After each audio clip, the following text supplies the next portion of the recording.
Boo.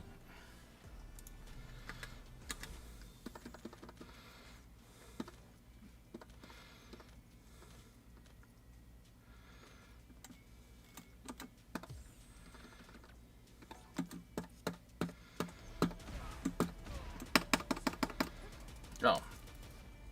Volume's down.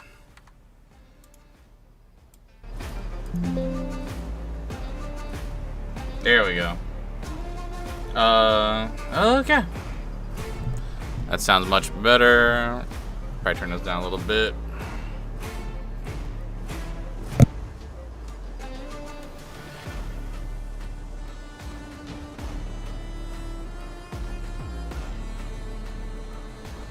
Okay, how's this? Alright, looks better.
I like this. This is good. Nope.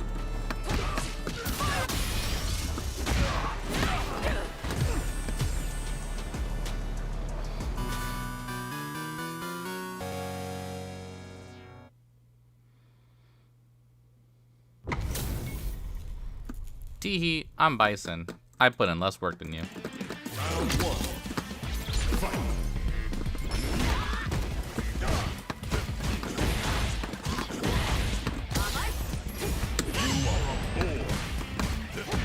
Oh my god, didn't want that. Okay.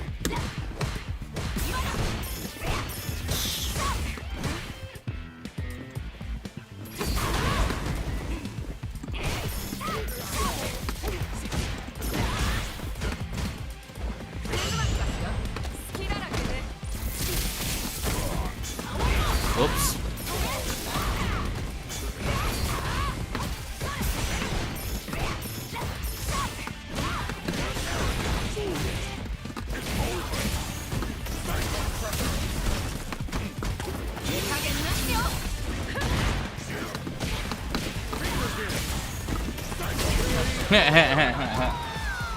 You can't get away.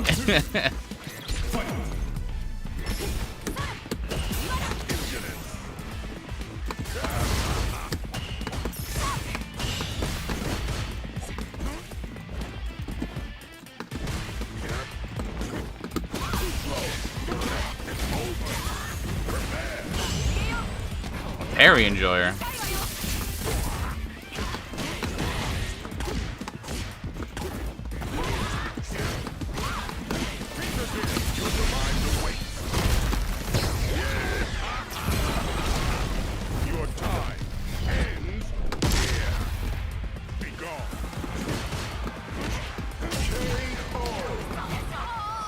Yo, just getting warmed up. Figured I'd play a little Bison to start. That's not plus. Oh my god, wrong character.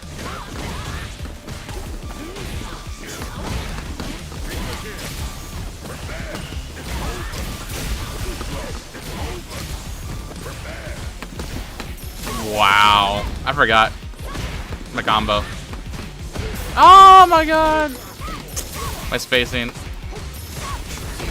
Nope.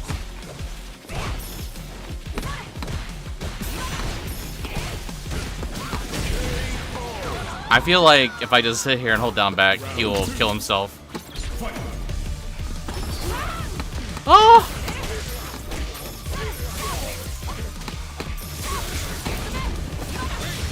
Beg for your life.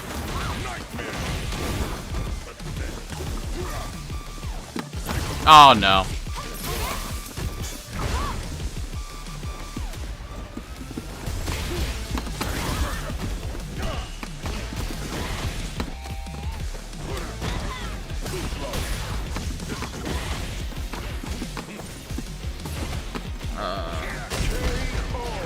Taking SFL. The safe bet is Team Mana. I think Mana's like the best player ever in Street Fighter, so that's kind of like it comes down to like the best player on the team for the finals because they play the most.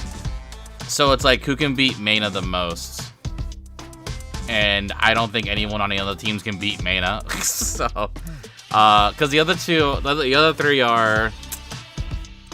What's his face? Because there's Punk. I don't put money on Punk over Mana. I don't put money on. I think Xiaohai. It's gonna come down to Xiaohai versus Mana. It really will. It's like, is who's hungrier? You know. Punk gets in his own head, man. He's such a, like, I don't know what you call it. But yeah, he gets in his own head where he's like, nope, I'm losing. Fuck y'all. I lose now. I may have potential to beat him, but fuck you. I lose. It's really hard to describe, but I've definitely been in a mental headspace where I'm like I'll be in top 8 for a tournament, and then I'm like, well, I can't beat this guy, so I'm just gonna, like, play like shit and lose to him and then go home. And that's it's not a good mindset to have. It's really not, but I understand it. Also, look at my new I put the Trailblazer on. It's called Trail Pad, so now it's you can see my inputs next to my cat. So not only is my cat playing, but so is you can see all my inputs and shit. Why don't I make it a little bit bigger? A little bit bigger, maybe like this. Like that, maybe? Wait, hold on. So now you can see my DP inputs, how not clean they are. It's really easy. Do you use OB? Are you just using the Xbox, or are you using like the internal apps for it, or are you Oh no. The cat's like kind of like my own thing. Also, it costs money.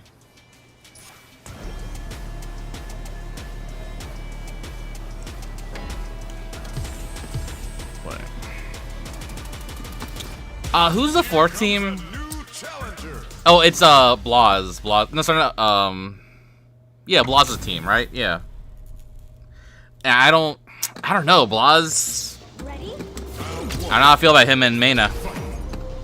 But yeah, oh yeah, using the internal stuff. That's fine to start, just to get your feet wet.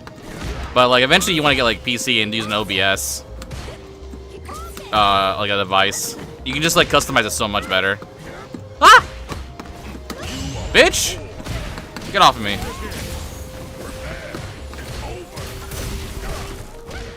This motherfucker mashing. I'm +1. Oh, excuse me, sir. Excuse me.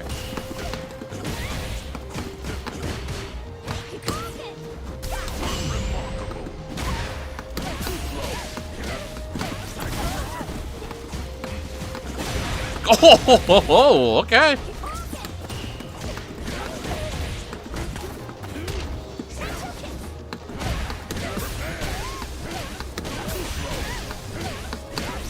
I'd rather do. Uh-oh.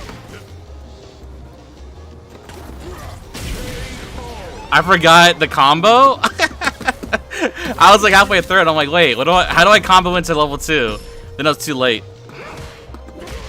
Bitch!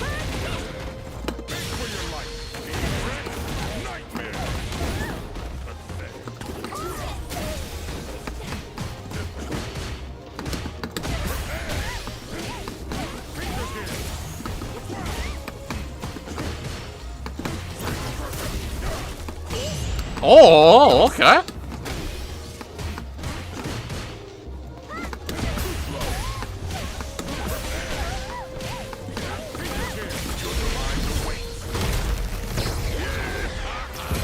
Oh. Your time ends.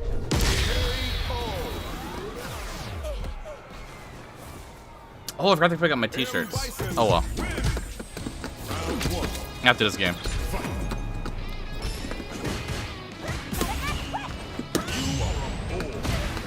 Bitch, get off of me. I am so bad. I should have been Psycho Crusher. Like that.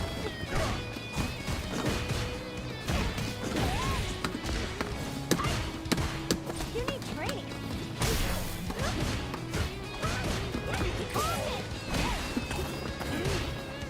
Look at him depth buffering.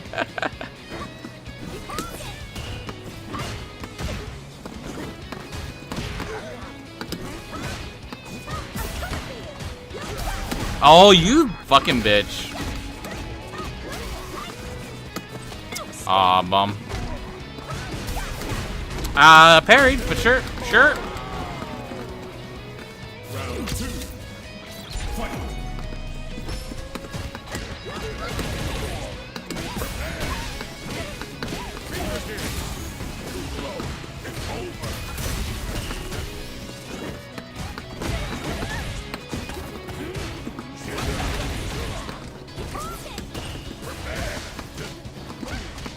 Oh, come on. What was that?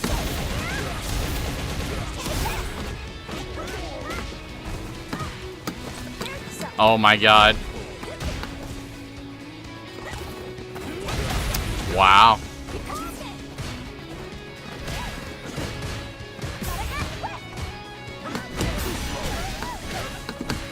No! Oh my god. How'd I drop that? I could have done an easier combo too. That sucks. Round 1. Fight.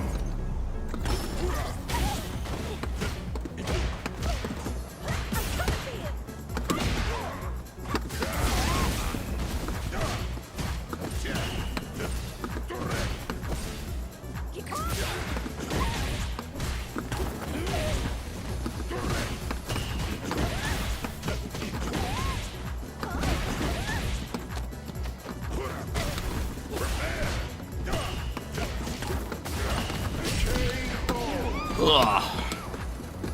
Round 2. Fight. God damn it. Wow.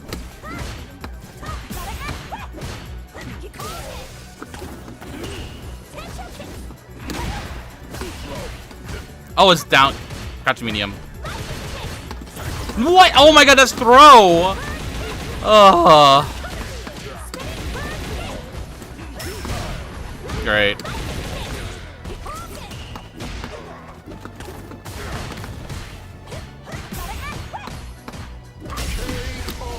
Oh, you're so lucky I don't play this character ever.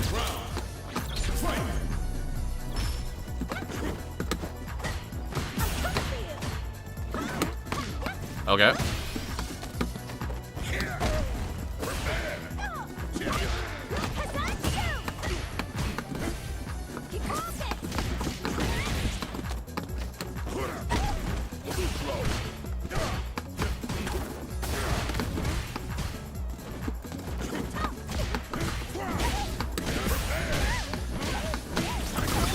I could have killed. Your time ends here. Be gone. Just because you parry doesn't mean you're plus. You're still a plus as fuck. Alright, BRB.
All right. One more with Bison. I think I'll be warmed up.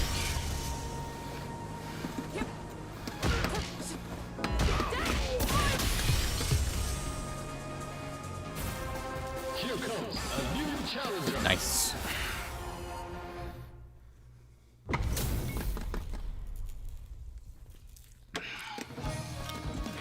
Round one. Fight.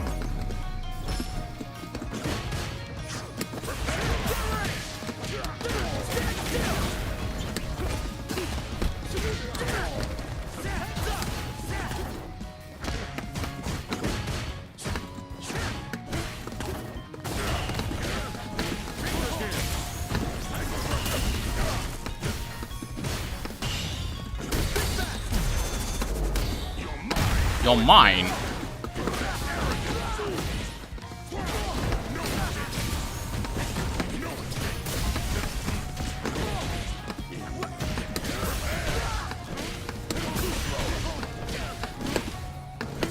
Oh my god, I'm bad at this game.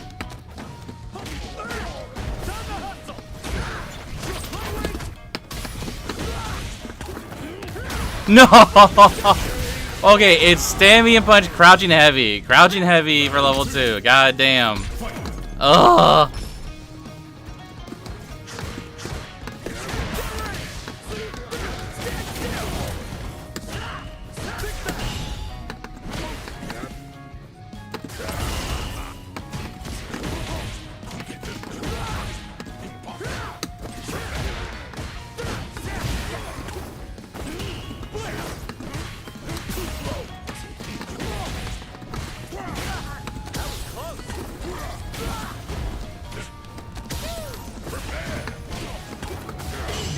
Wow, well, that sucks.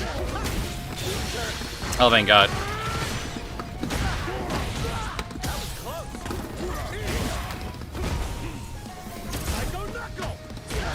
Oh my God, does he know it? Fuck, doesn't have to.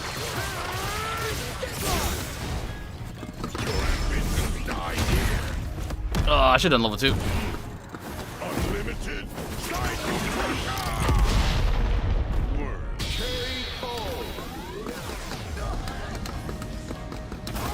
Blah!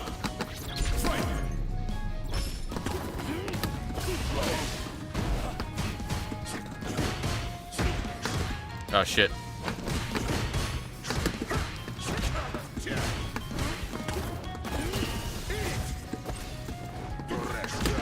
What?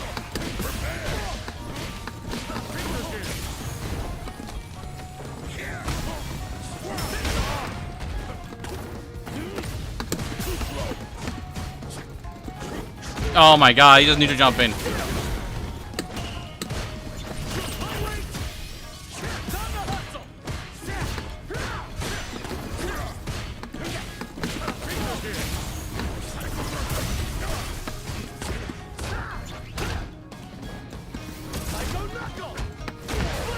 What? Damn it.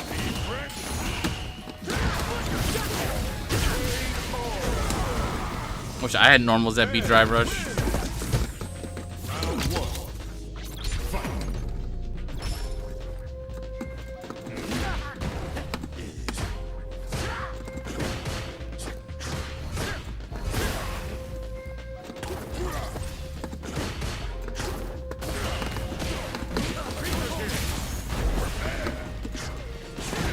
Oh, come on.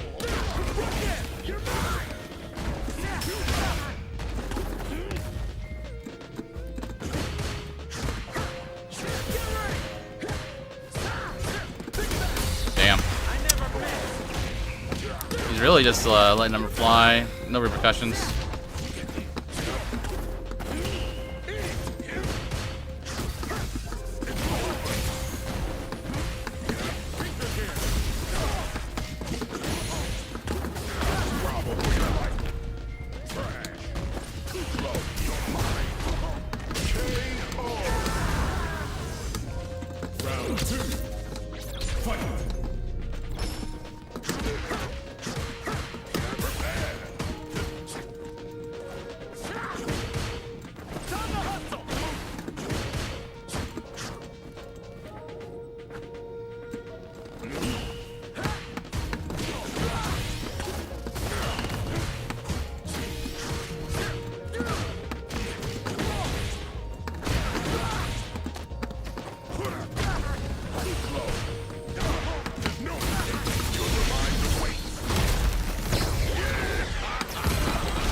Your time ends.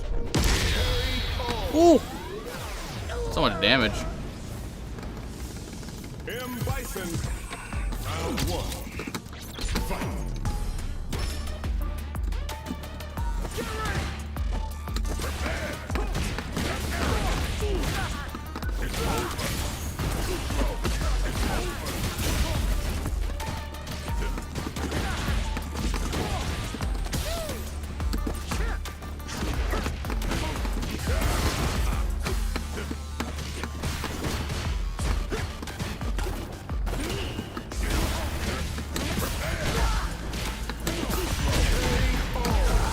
Ugh.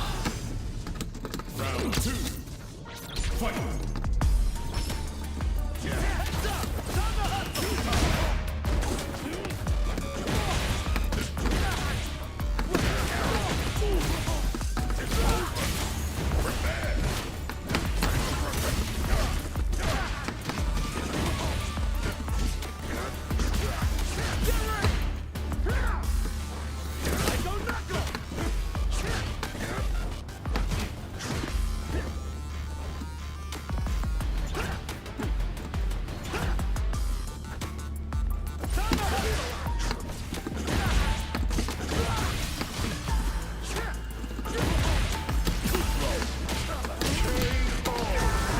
Ugh. M. Bison You wins. did it.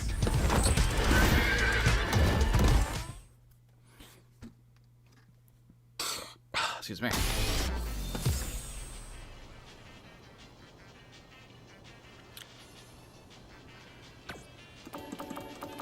Cammy.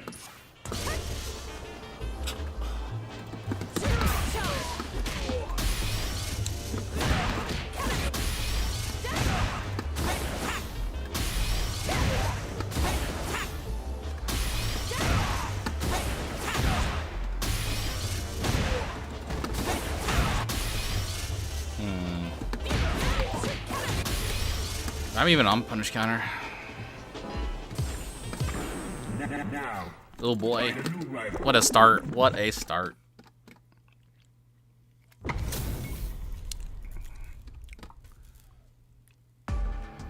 Round one. Fight.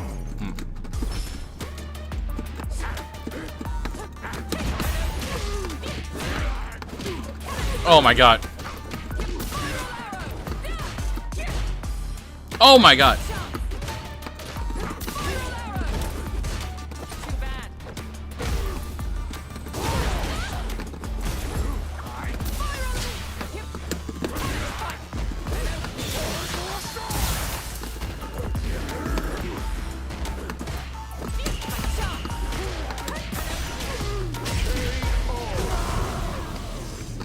The fuck is going on with this computer?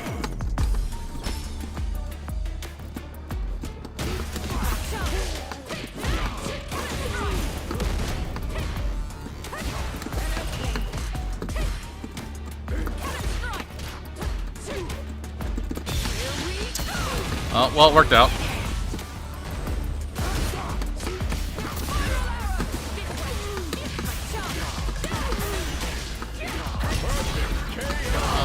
Cool. Cammy wins. We can fight in a custom room after the first of two. Oh yeah, that's what I wanted to look up. Hold on. I like this costume anyway.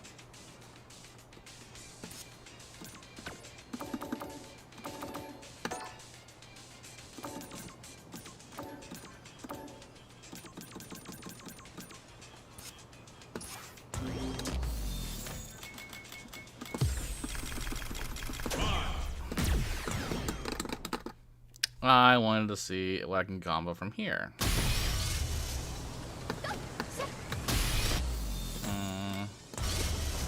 Here, +6.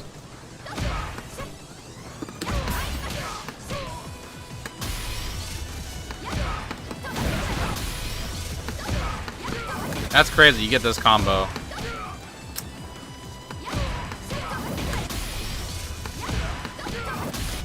Alright. Back to our normally scheduled program.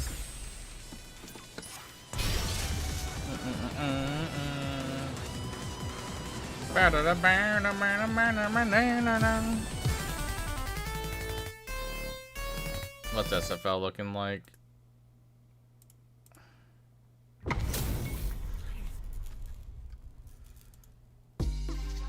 Beginning operation. Round one. Fight.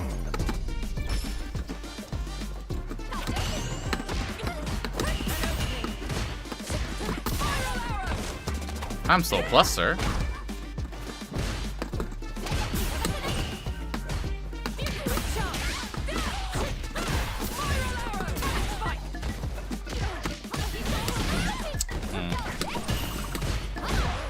Oh my god.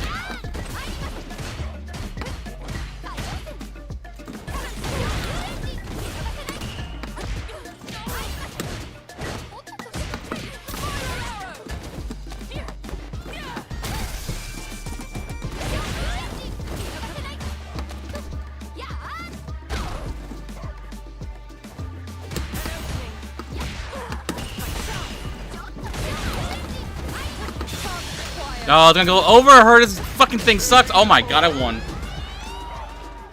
No problems. Round two. Fight.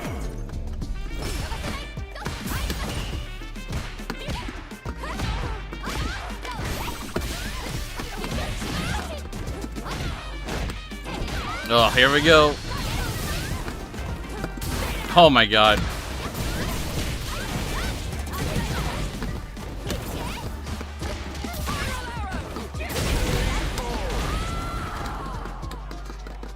A lot of guesses left.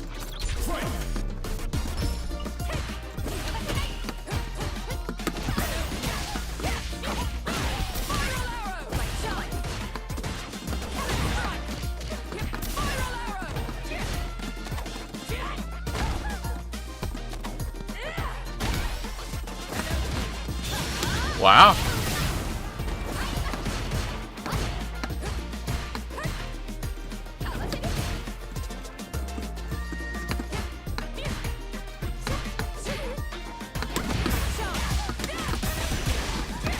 No, we're not taking any chances.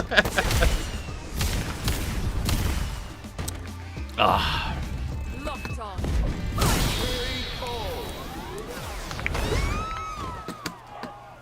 Cammy wins.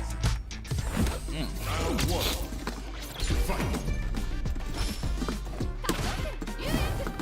Oh my god.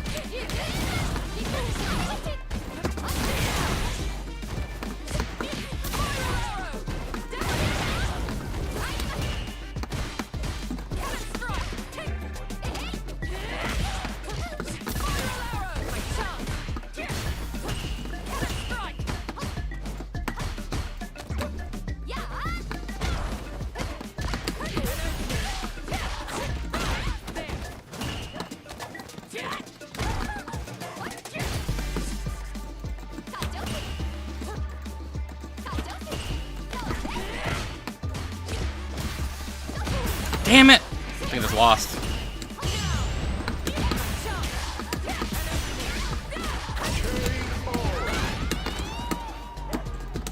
Round two. Fight.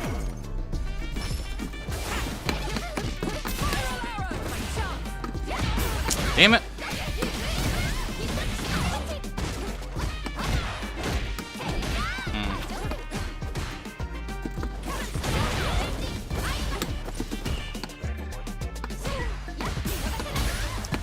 Oh. Need to OSDP.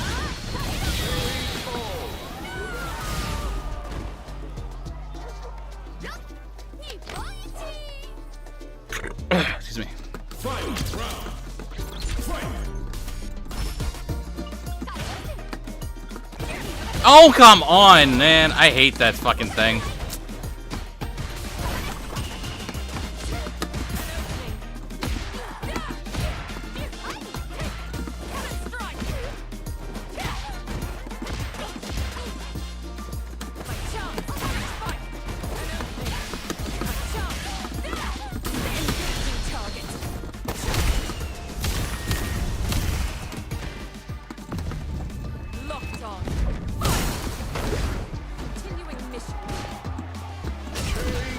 Ugh, common the timing. Cammy wins. So what's going on here?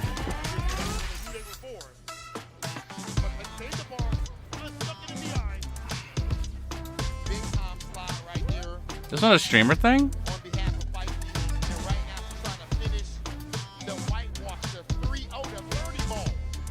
Japanese curry sounds familiar. I know Z Feisty, she plays.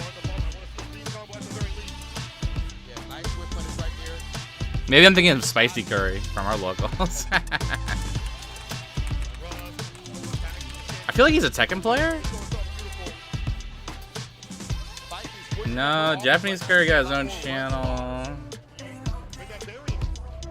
He's just a Marvel Rivals player.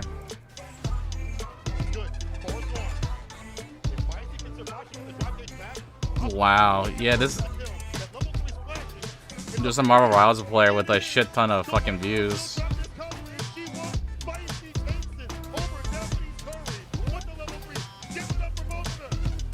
Woo! Let's go, person that actually plays fighting games! Yay! That was good, Dud.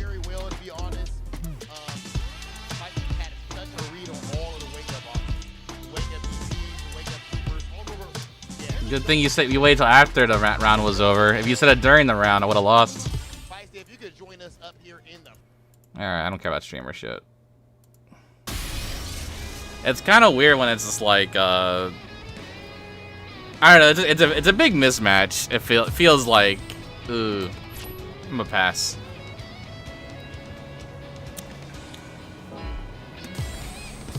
Here comes a new Oh, I should take him to Wi-Fi.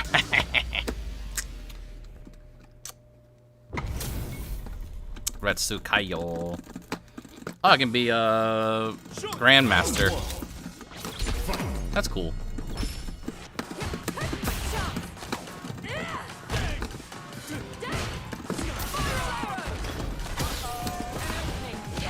I suck.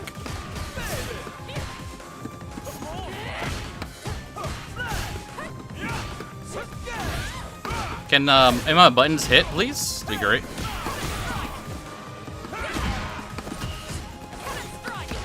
Nope, nothing. Nothing's gonna hit today. I should hit that harder.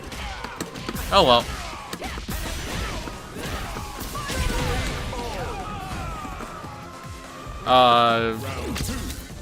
That's very generous of you. It's pretty low effort on my end.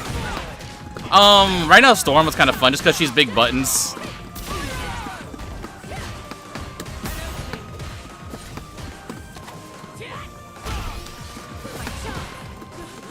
Oh, that was DP.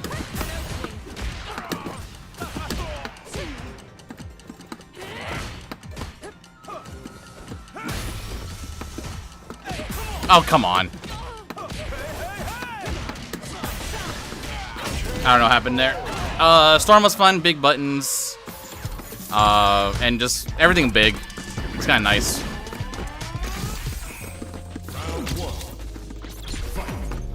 The game really didn't really, wasn't really doing it for me. So, I just kind of made that, called it a day. It was fun, though. I mean, it's fun. I just didn't feel like making content for it. Oh, I'm so bad. I'm autopiloting. Oh my god.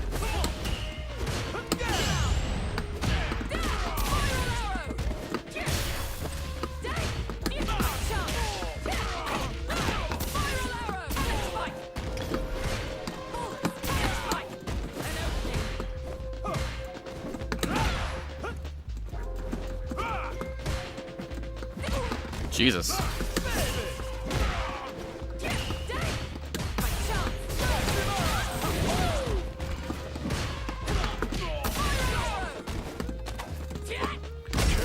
Ugh.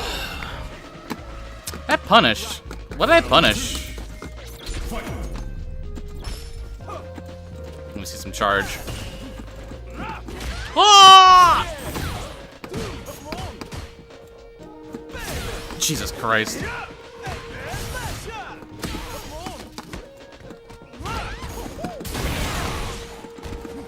I just didn't feel like doing it. That's all it was.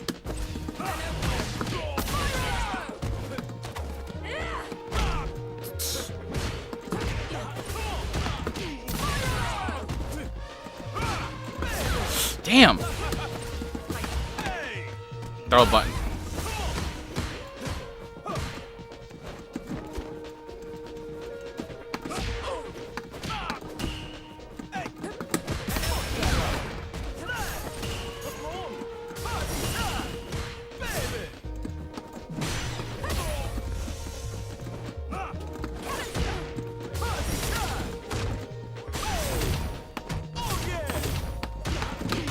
Ugh.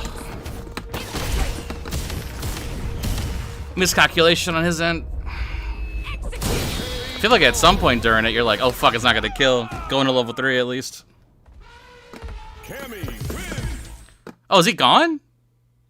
Okay. I don't know. I thought that was a pretty close fight. I didn't think that was that bad. Whatever. Here comes a new challenger. You must crush them. Type Lumina. We got them melty blooders in here. Ready?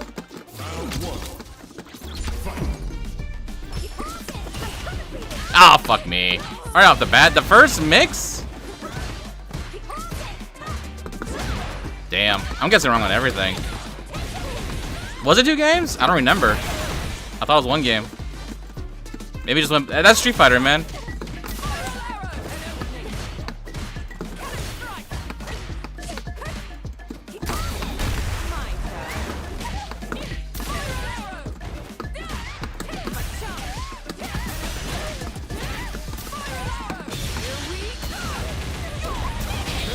That big delay on that crouching heavy punch felt good.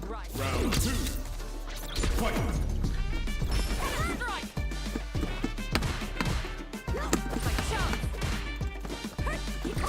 Damn it. Oh my god, I got sniped.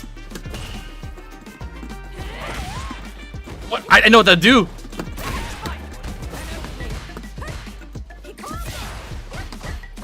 Get a little confident with those fireballs.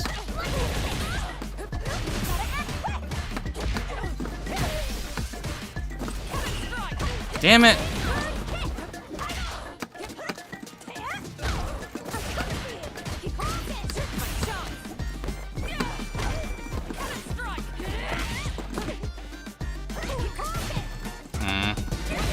I didn't want that, any of this. Oh, that's bad. Oh, 1 crouching me kick away. Oh my gosh!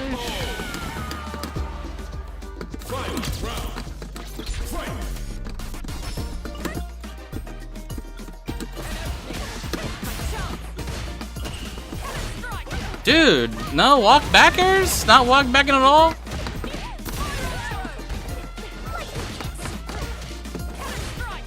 Dude, no walk back. That's not real.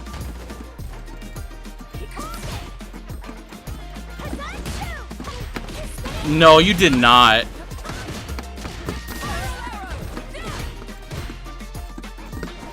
Oh my god! Is it lag? I don't know. It feels like it's lag.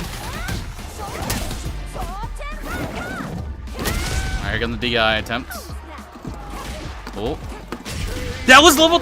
Oh, what is going on? That was level 3. I was gonna full send. Oh, I don't know.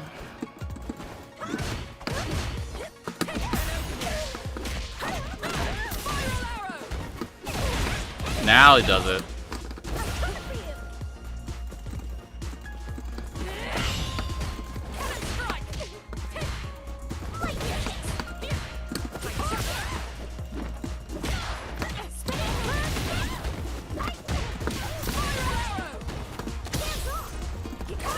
Oh my god.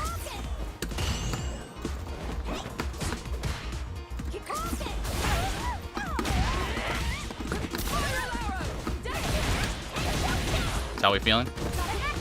Nope.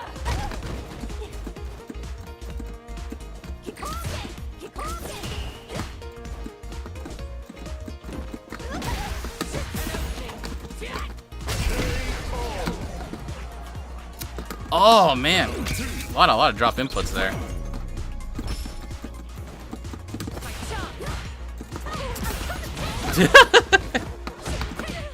Capcom, please.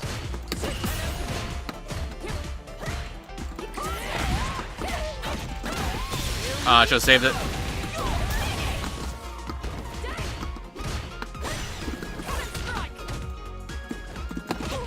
Dude! I DP'd!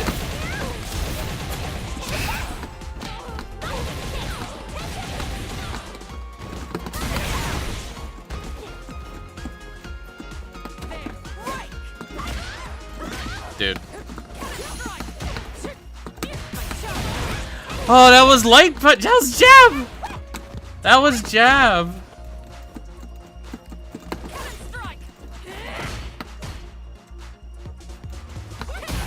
Damn it. The inputs are going crazy. I'm keeping it safe. What the fuck, man? Oh. There is lag. There is. I just jumped up to 2 frames. Cammy wins. Alright, it's not just in my head. I'm not a crazy person. I'm not. Please believe me.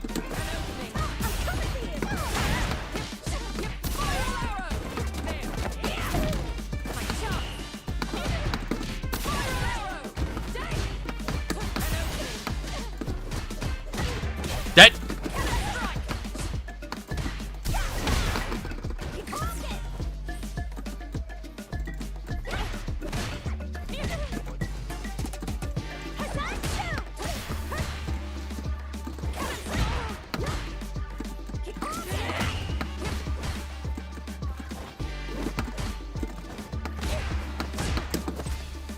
Dude, give me a break.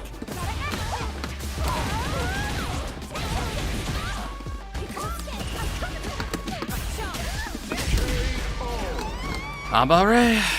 Round 2. Fight.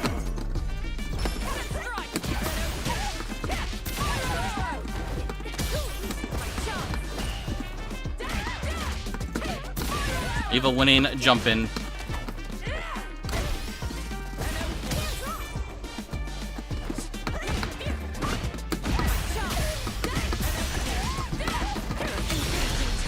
We're not risking it with the lag. We're not risking the good combos for lag. Locked on. KO. Too scary. Cammy wins. Alright, where are we at with the finals? Stream starting soon. 5 minutes, okay.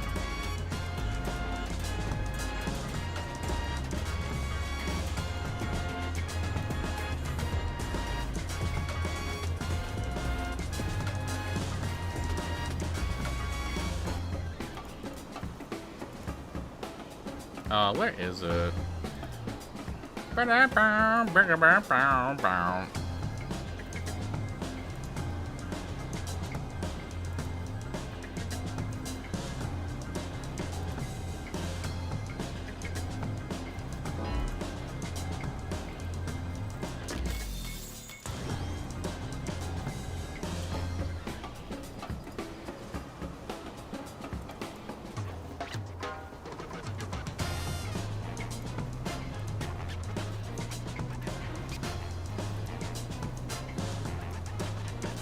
I'm looking up this, the DJ player. I don't remember beating him twice. I did beat him twice. Oh, shit. 6, 7. Alright. Oh, Wi-Fi? Nah, I'm good. I'm good, playa. Damn. Yeah, I guess just beat him quick. Don't remember. Challenger. Viper.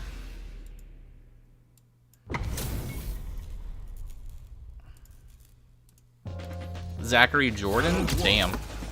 I don't know. I just think it just, I don't know, just regular, good old shitty infrastructure from America.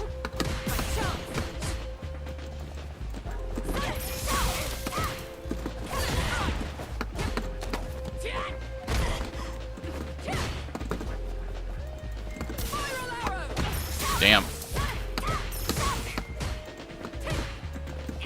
Okay. That's how we're feeling. I disagree. I feel like I had more hits done, but sure.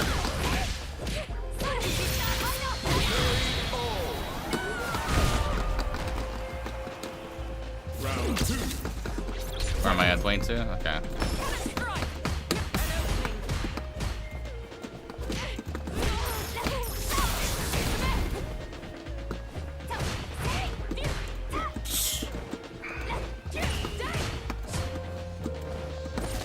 Come here. Oh, okay. Oh my god.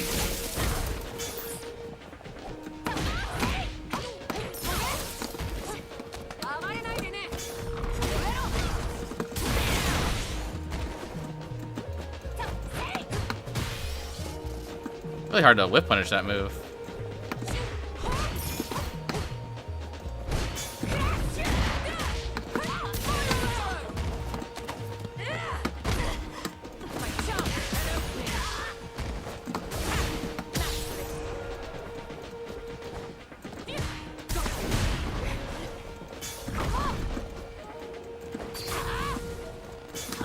God damn it.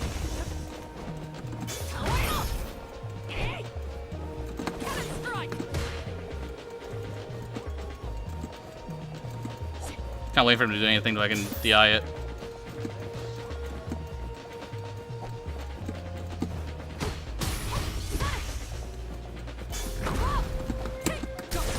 Got him. Oh, shit. Very patient. That might be a good or bad thing. I don't know.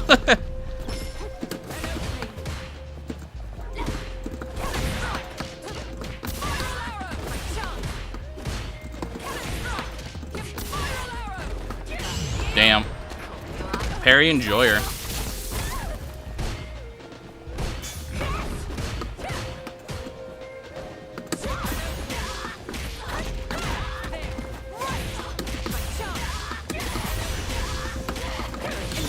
Good old set play. Oh, it is. And it's because of the US interference in foreign policy, in our shitty foreign policy. So you can blame us. But like, it's still not great. Like, Japan and Korea, China, all better.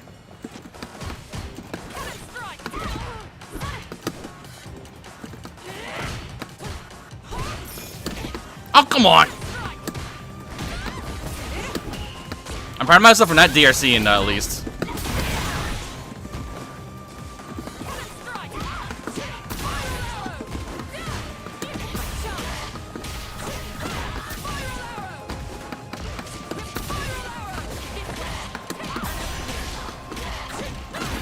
Fuck it, I'm spending it. You want to learn more games that play? Nah, that guy's a fraud. I only watched Tyler 1 videos, and he said pick modern and to freak out at everything. Oh, come on! Ah! God damn it, that button.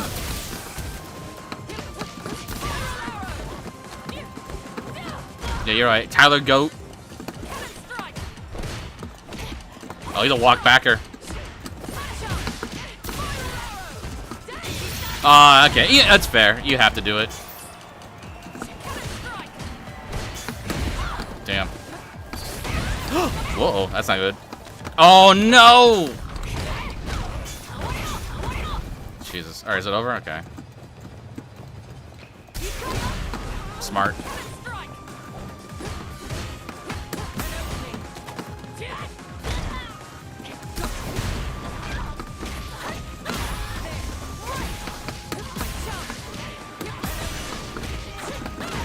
There we go.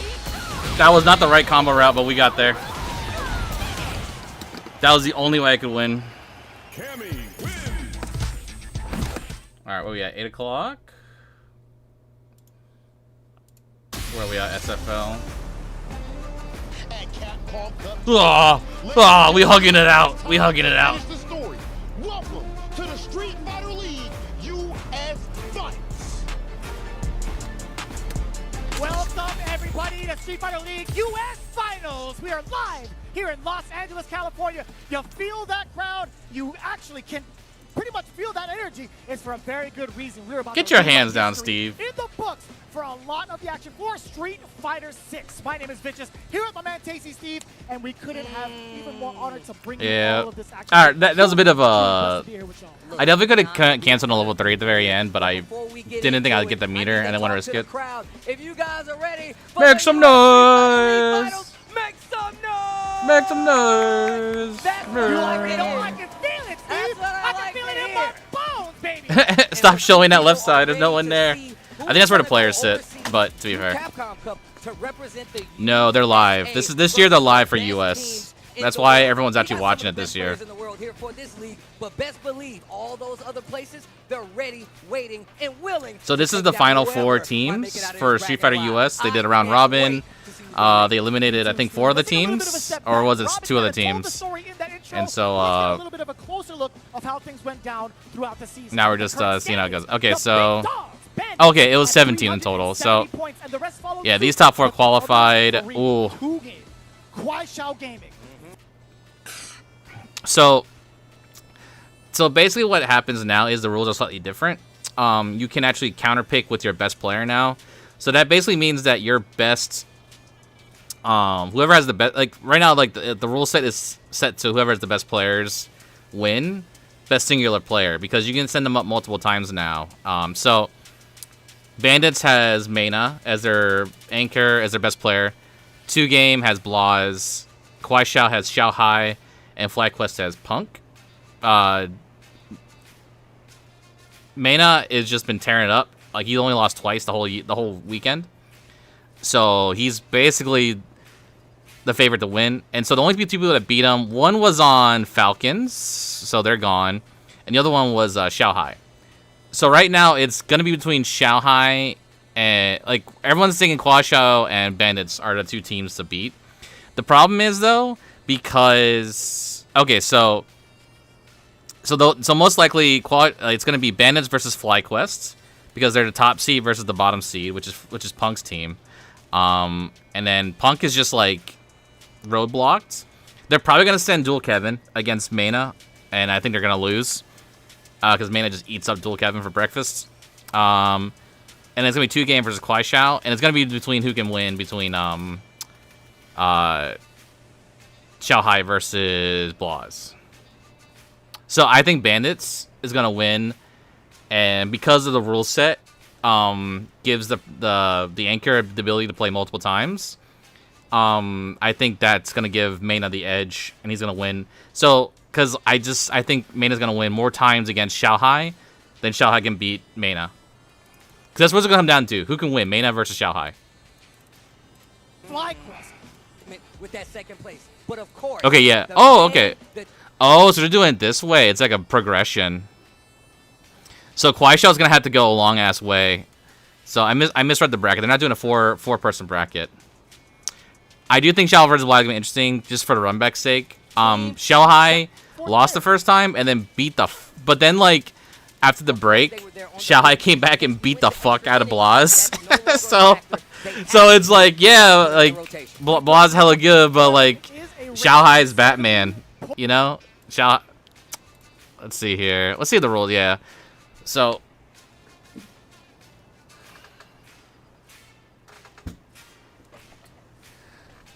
Oh man, dude, this is a $10,000 money match. This first game. Oh my gosh. I do think FlyQuest can upset things because I think Punk does have an edge over Xiao Hai. He did. I mean, and like, you know, it's all in good fun. But he kind of did spank him. He did. He's like, look here, child. You got me the first time, but I'm gonna slap the shit out of you this time. I'm a big Mena fan. I'm not the biggest Chris T fan, but I do fuck with Mena. You know, rooting for him. Blaz, I'll root for Blaz too, but I do think unfortunately, China is like a machine built on winning every esports tournament ever. Like, I think those guys take it a bit more seriously, though. But I do really love Shaka. I love Laws. I think it's a really solid team. I think, like, the people that want to win it the most are basically, like, the Chinese teams and the Chilean teams. So, like, but I think the Chinese team have better facilities. I think that's the main edge difference. Oh, man.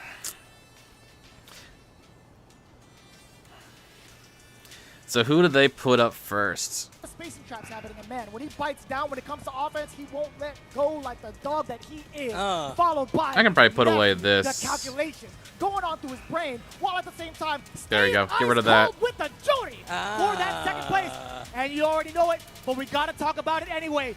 Pump the God coming in with that Sea Viper.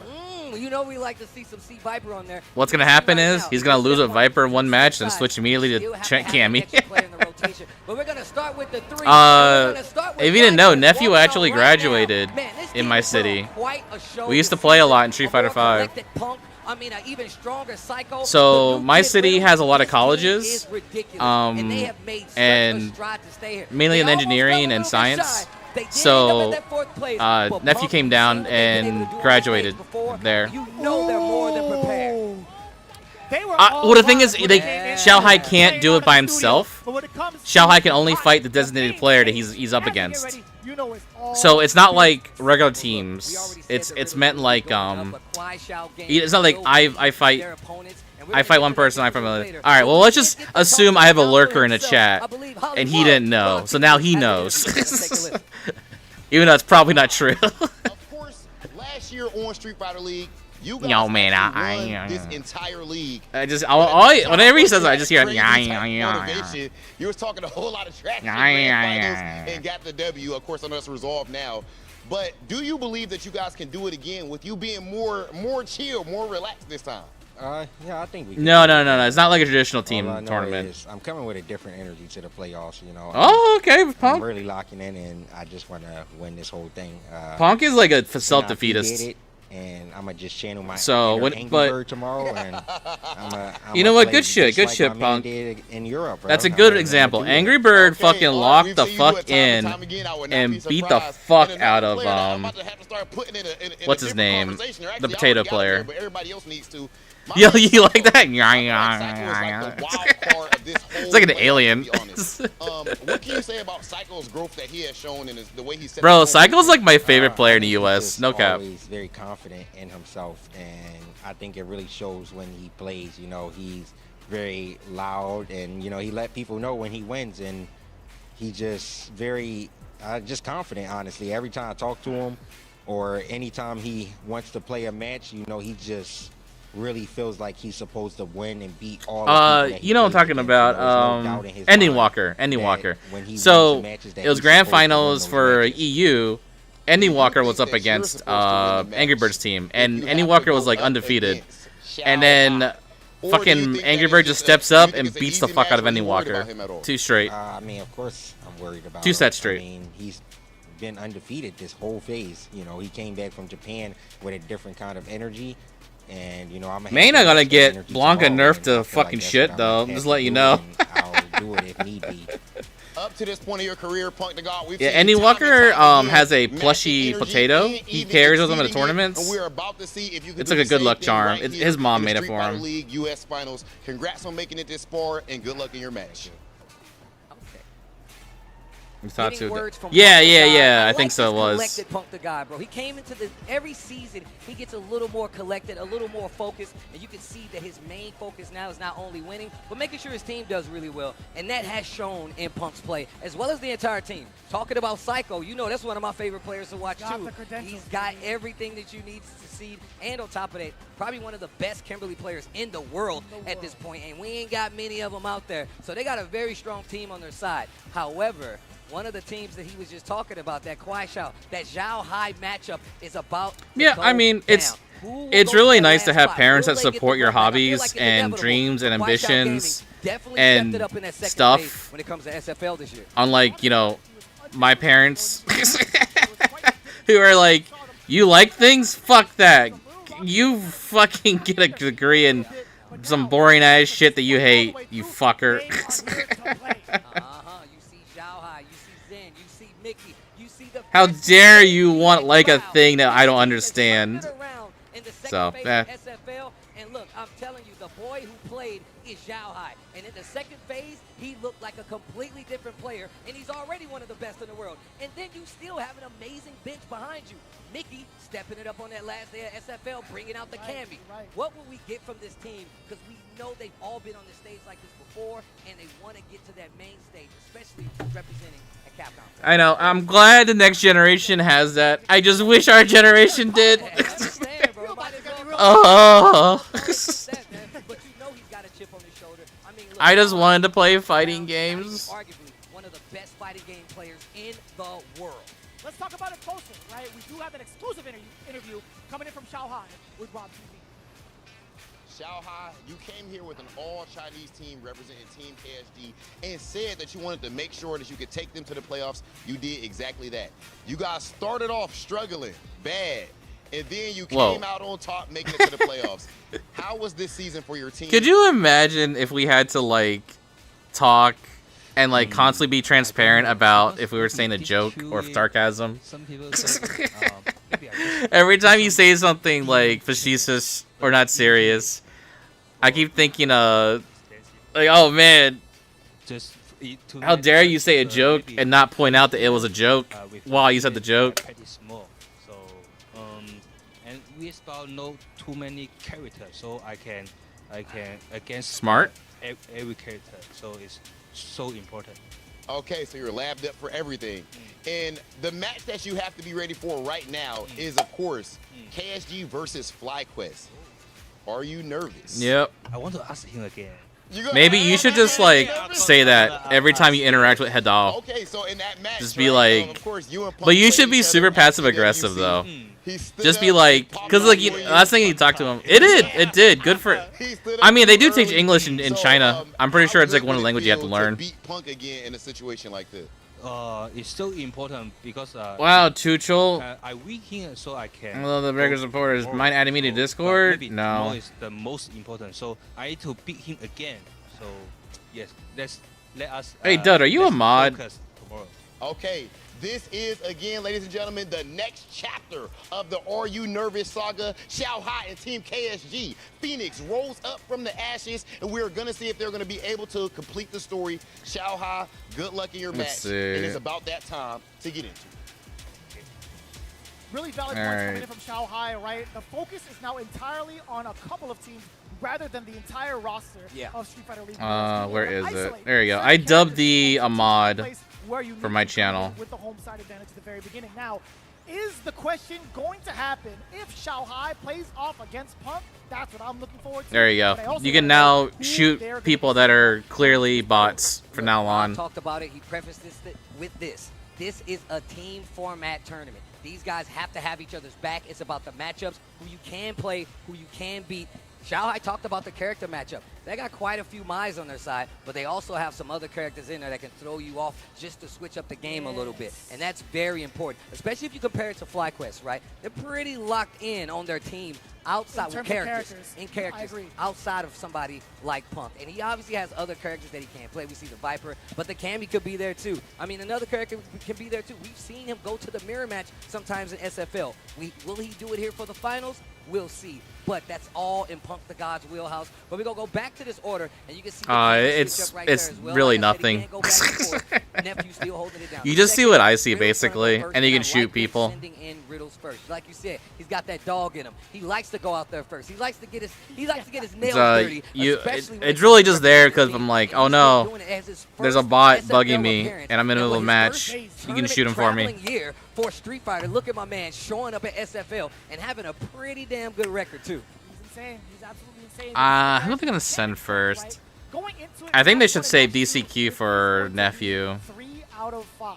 Do not forget. So they could go by pretty quickly. It could go down to the wire, but you do not want to. So in this format, it's gonna be they know, like, so Team China knows that the order that Team FlyQuest is going to be in, and so they can just pick the players they want to send up. And then, of course, the first 2 matches are worth 20 points. The third match is worth 30 points. And if there's a tie, or sorry, 40 points. No, wait, no, sorry. It's 10, 10, 20. So the first 2 are worth 10 each. Then the second one's 20 points. So if there's a tie, that's when they have like a 4th player.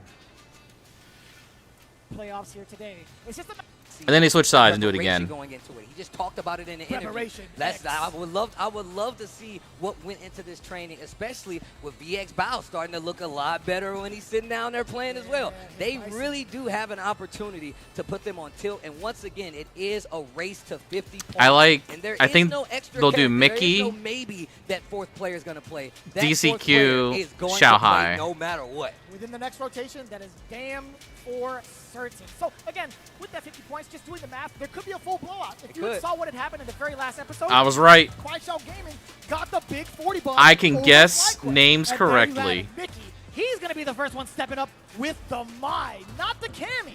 That's very interesting. We saw how well he came out of the gate on the last day of SFL with the Cammy, going back to the Mai, and maybe he just feels like this might be better to deal with a character like Terry, right? He's got some pretty good normals to deal with that range game that Cammy does like to play. I mean, she does have an opportunity to get over the fireballs, but maybe he just feels like Mai is easier to deal with. She's got great projectiles, ground control is there, and you still got to be wary of the jumps. But Riddle is a very, very solid player. He really does like to call you out on some of the things that you could do, and he's going to check you with one of those strong buttons from Terry. And even so, like if you bring it all the way back to basics, like right within the neutral, as soon as round starts, I think both characters neutralize each other's fireballs pretty well, right? That fan's going to go over the ground wave. In fact, if need be, Riddles is willing to throw out the OD power wave multiple times over just to get himself started and prevent Mai from charging up. So this could be He still plays her. Because Mickey, again, this is his first time. He still has pulled her out. The FlyQuest squad and it's all in its entirety. So let me tell you, the first time I played in front of a big crowd like this,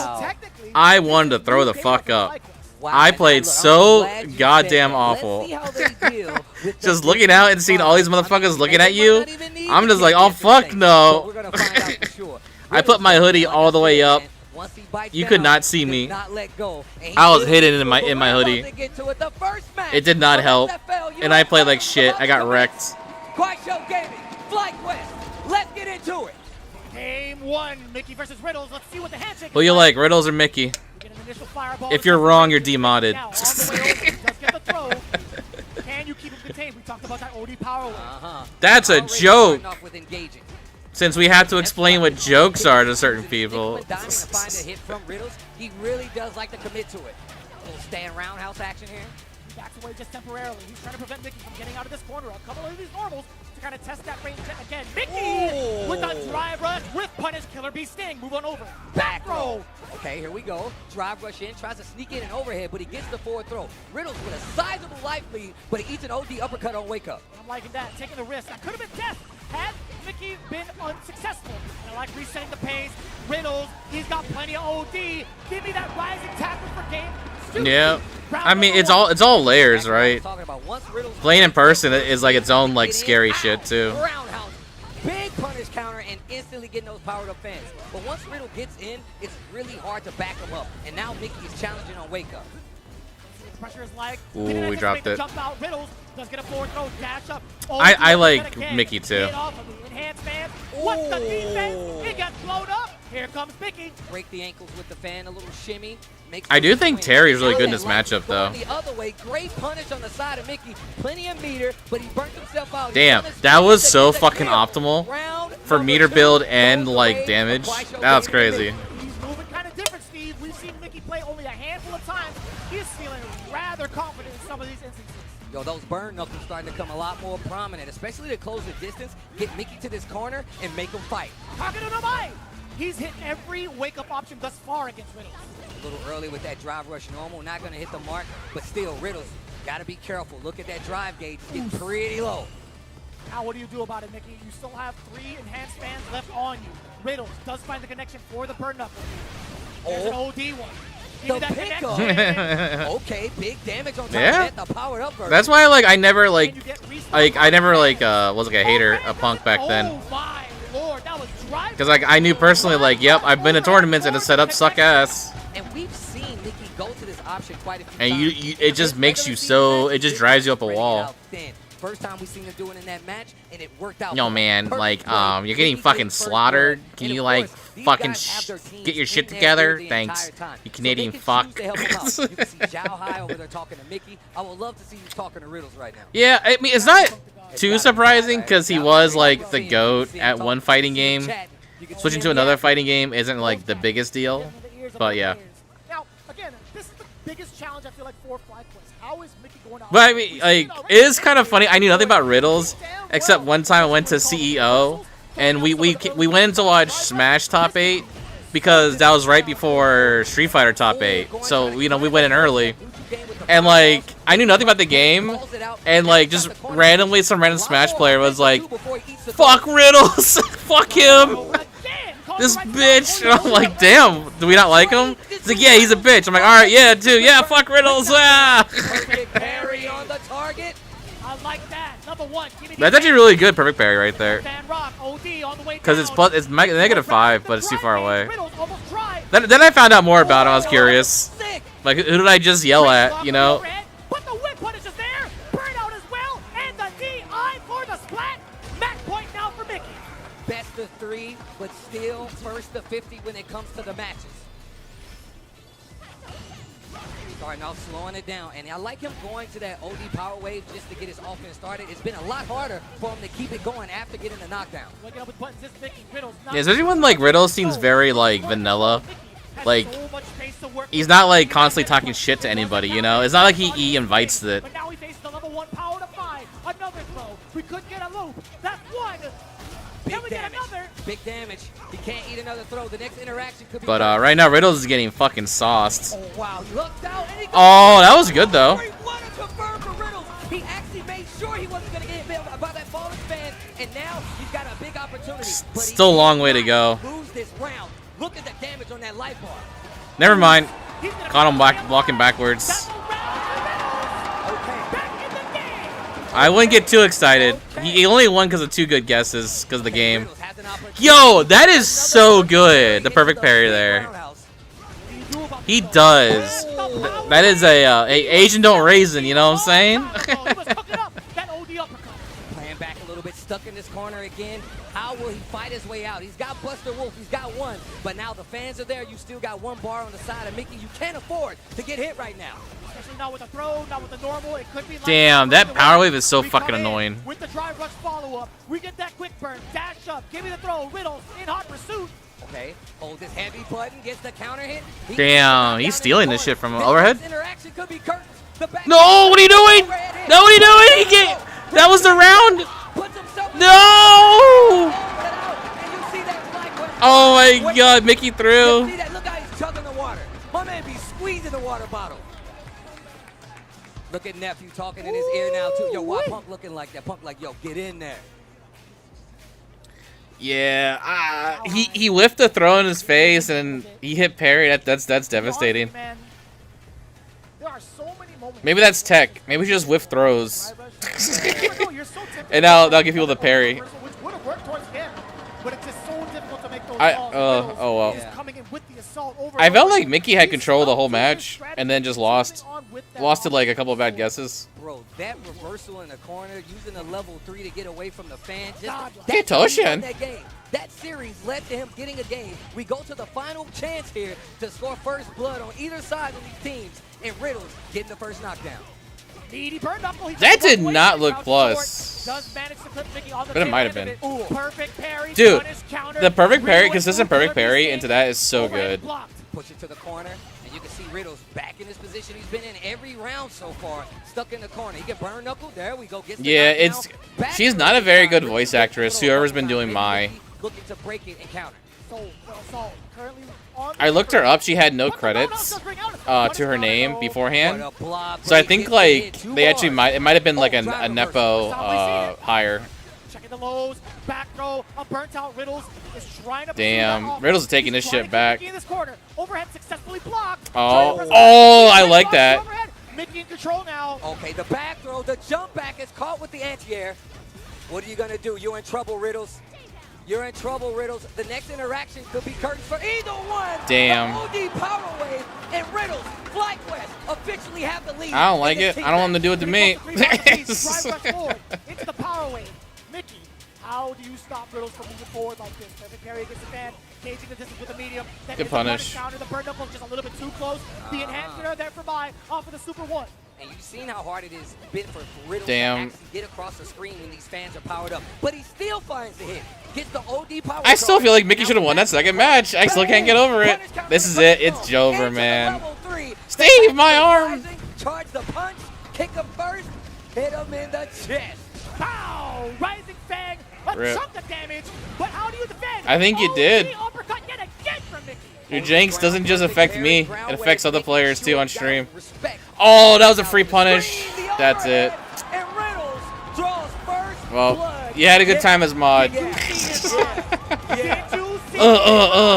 Competitive Riddles is here. The Mad Dog Riddles Okay, is here. so The first W if they for gatekeep West Squad. And this is Kwai what Xiao, I like that'll be most. crazy. This is everything, because you still got a whole team Facts. waiting Because to that's play behind. Kwai Xiao's like the And only you team might that can wanna beat avenge Bandits at the people who moment, knows how easy that is, depending in my on opinion. Kwai Xiao's Based off of results, you know, today's a new day. Mena might have had some bad curry. It really started Might be on dying in the situation bathroom right now for all we know. He did the powered up fan. He literally was in a situation where it was do or die, and he made it count. Riddles came out of the gate swinging, though, like a dog off the leash, went straight in. But Mickey answered back promptly and made sure he was not going to run away with it. It all revolved all around the reversals that Mickey had been throwing out, right? It's been over Mickey will uppercuts, survive. double He's like ones. 12. Every time he's got He Riddles will in have the other corner, it was rather tournaments. difficult to Yeah. kind of contest with. But as the rounds progressed, Riddles, he was starting to get a little bit against the tendencies. We He were does at that that. point for the side of Mickey at once, but Riddles finding a way to thread the needle past the offense into that level 3 was everything. It might have been. Bro, There was the definitely way a he lack, plays like, this match, Mickey, a lot like, of you could people definitely, think like, he equate really him gets for a taken lack out of the zone. experience. I think that's one thing that Riddles, I feel like he's not affected by that. I feel like he always goes back to his game. And now you see that Kwai Xiao gaming bench over there thinking about it. And look, this was one of these situations. We know what happens in these corner spots. It's really hard to make a call, and we know the mental stack is crazy. Sneaking in the overhead. Yeah, he's like, he's the youngest top 8er in Evo history. First to I think. 50 in these first preliminary matches. At least for Street Fighter. There might, who knows, there might be some 12-year-olds snuck in some random game I don't know about. But, yeah. It's up to KSG. Nephew versus DCQ, right? Bison versus Jury is pretty good for Bison. IMO. The last time they played, it was Zhen taking it down over Nephew 2-1. And actually, back-to-back, he's got 4 dubs over Nephew. Oh, wait, never mind. Interesting. They're definitely going with Shen then. I forgot about Shen. Why wouldn't you put him in that Or spot? Shen. You had the advantage. You know what was coming. I feel like that's the smartest thing you could do. And that's going to be it. Locking in. Bison versus the Jury. Zhen from KSG versus Nephew representing. Dude, Shen's 22? You know, talking to Punk The about fuck? coming with these matchups in general, he talked about just getting. Yo, that Asian I feel did like raisin. Nephew's gonna be a lot more prepared. He did Jen raisin. is about to give to him. Yeah, you're able to kind of isolate your strategy a little bit better, a little bit more conveniently because you only have 3. I wouldn't be teams to worry surprised about, if next right? Evo is just More all so like everybody Chileans else is already and involved. Chinese. I started with that at the top of the show. Actually, immediately after Xiaohai's interview, to be more accurate. But it's very important, right? Like, Nephew is one to really dissect any sort of matchup. We've seen him. If you watch his streams, if you've seen him coach on a stage, Yeah, and Nephew's got a fucking engineering degree. When it comes to Jen, there are so many things to keep in mind when it comes to his way of bicing. He makes such proper reads. I know he doesn't give himself enough credit. He's like, you know what, sometimes Bison has those days, sometimes I have those days. When it's a combination of both, then I'm just him. I mean, look, Zen is one of these players that ever since his debut in Street Fighter League, everybody has considered him a threat. I don't believe Zen is 22. That is crazy. No matter what. But we're in a different situation. Because he was here for college. But I love the fact of during Street Fighter 5, he was in college.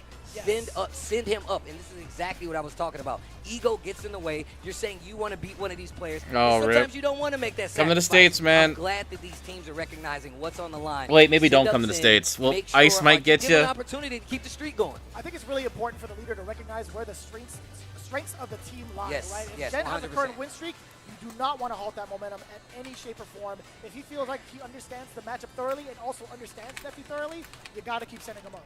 Well, I'm glad you brought up the tech, though, because Nephew is definitely just throughout the season always kind of evolved this jury tech. I would be surprised if he didn't have something specifically in store for this matchup. I mean, I remember just going back and watching him do stuff in Capcom Cup, in the CGT World Warriors. He's always evolving his game. I mean, obviously he's a coach. We talked about the Slam, but he's still a highly competitive player and one of the best players in the United States. So, I mean, this FlyQuest team is looking sharp, but Zen has always been that guy. He's always been one of the people you can lean on. We're like, hey, we need you to bring home these points. And my man is so monotone, so chill. He's like, I got it. The most chill player. He's Actually, so chill. Same with both of them. Monotone, Yeah, same facial expressions. yes. I love that. So, one thing to keep in mind, I feel like this is a tidbit that most people don't know. In the final year of Street Fighter V at Capcom Cup, you remember who the runner-up was? It was Jen. It was Zen. Oh, it Jen. was. Bison. Yo. It was Jen versus Mena RD. Do you remember? Wait a minute. Now you're triggering the memory. Dude, but once again, that lets you know just the caliber of these players, man. Like, there's nobody up here that's a stranger to what they're about to do. Being on the big stage with the lights there and having to play under duress at all times. But here we go. Man, they even got the logo on the seats. Let's go. Hold up, I'm gonna need one of these chairs. Hold on. I feel like we deserve one of these chairs. Can I get one of these? We can take one of these. That looks stitched in, bro. Y'all not gonna use them after this. I'll take one of those home. Don't worry, I'll sanitize it. I'll make sure it's part of the inventory. I got you. You need some storage space? Well, look, you definitely better No clean problem. it off because it's definitely going to be sweaty after this tournament. I can tell you that right now. That's nasty. I'm just saying, bro. Well, you're You right. think just because we play video games we don't sweat? Put on some deodorant. All right, here we go. Zen versus Nephew. Next match, Kwai Xiao Gaming, FlyQuest Yep. with the lead. I feel like it's 2-on-1. You got Rosinante and Bison. Right. Either way. I think like Neff just likes to play I characters think the for horse gets hyped, funsies, too. Whenever Bison wins, and people let's not allow like games. associate that with like they're switching mains because they want some sort of drama. Have been a mainstay thus far. That's the second time we've seen it from them. I don't think Neff has really like OD uppercut, engaged in that type of stuff. Answer. Put it in his head right now. That Ooh, forward heavy do. punch. You will Hate that spin button. that meter. Oh my God! Big punish counter. How was he ready for that? That's two. Trying Big to keep it in mind. Neff. The reversals definitely evident. For Big the Neff. Neff. Looking rather dry though. You could get a block sequence. Oh, but the low forward upon wake up. Dear Lord Almighty. Yeah, he switched it up quite a few times. Going Oh, for the Scissor uppercut Kick this can time, go over going that. low, I'm surprised he didn't try to go spinning the for meter, it. Getting the advantage and a stock with the corner position. He just Delayed on the throw fucking on the backed drive away. rush. Back. Uh-oh. Wait a minute. Don't count Zen out yet. Spinning some meter. Wow, delays the he attack, delayed the it. back throw. Oh. And that was a bad gamble. Zen You makes know, him pay for it. it was a Simple back 50-50. throw, nothing too risky. Round two. Here we come. So difficult to tell. Bam, bam, bam, bam. Ooh, Bam, bam, bam. Punish counter against the scissors. Here comes the assault. Back-to-back mediums. He was definitely within range. That's And why I need to do a combo Bison more now and then leading Psycho to this Crusher. throw. Jump medium to get The away mine from isn't the as throw strong this time anymore. against Jen. Level 1 incoming. You already know it. You gotta let him know. Classic to get out of a strange situation. A Damn, if you will. that's And there is spacing. the Good conversion. spacing. He's only got one bar, but this next interaction could be it. Oh, the interrupt. What a check on the drive rush right there. And Nephew, we haven't seen it that much during this match so far, but the minute he showed that card, he was ready to stop it. He has been doing a lot of these checks throughout the season, by the way. His low medium checks against the drive rush have been so potent. Now it's up to Jen to change up his drive rush approach. He can do drive rush scissor kick. He could do drive rush jab just to kind of force you to poke out. Let's see if that happens. Not this time. Successful drive rush for Jen. Okay, drive rush medium, and now he's got that momentum in his favor. No fucks Said, given. Take my turn back, clips the toes. It's not a bad To the idea other against side of the Bison screen. in a Oh, the way, big crossover. because But you get the gotta mix up count. 3 afterwards. bars. He doesn't have 3 a real bars on the side reversal. of Zen. Same thing for both. Oh, This could still be a good for spot Single for hit that goes Zen. into that super. Oh my god! Okay, burnt. No You know way! he's gonna spin this CA Psycho Crusher. How is he standing on her hand? The So he has balance is one crazy. hit left? And like lightning, word. Oh, he did kill him! That's gonna do Holy it big. shit! Fight Gaming. I thought he had one hit left. Pretty difficult to contest. Yo, man. There's a moment, Yeah, you did way too a much slight power, moment that where damage. something could happen. That's a bad impression. Nephew, reluctant to do so mid-air.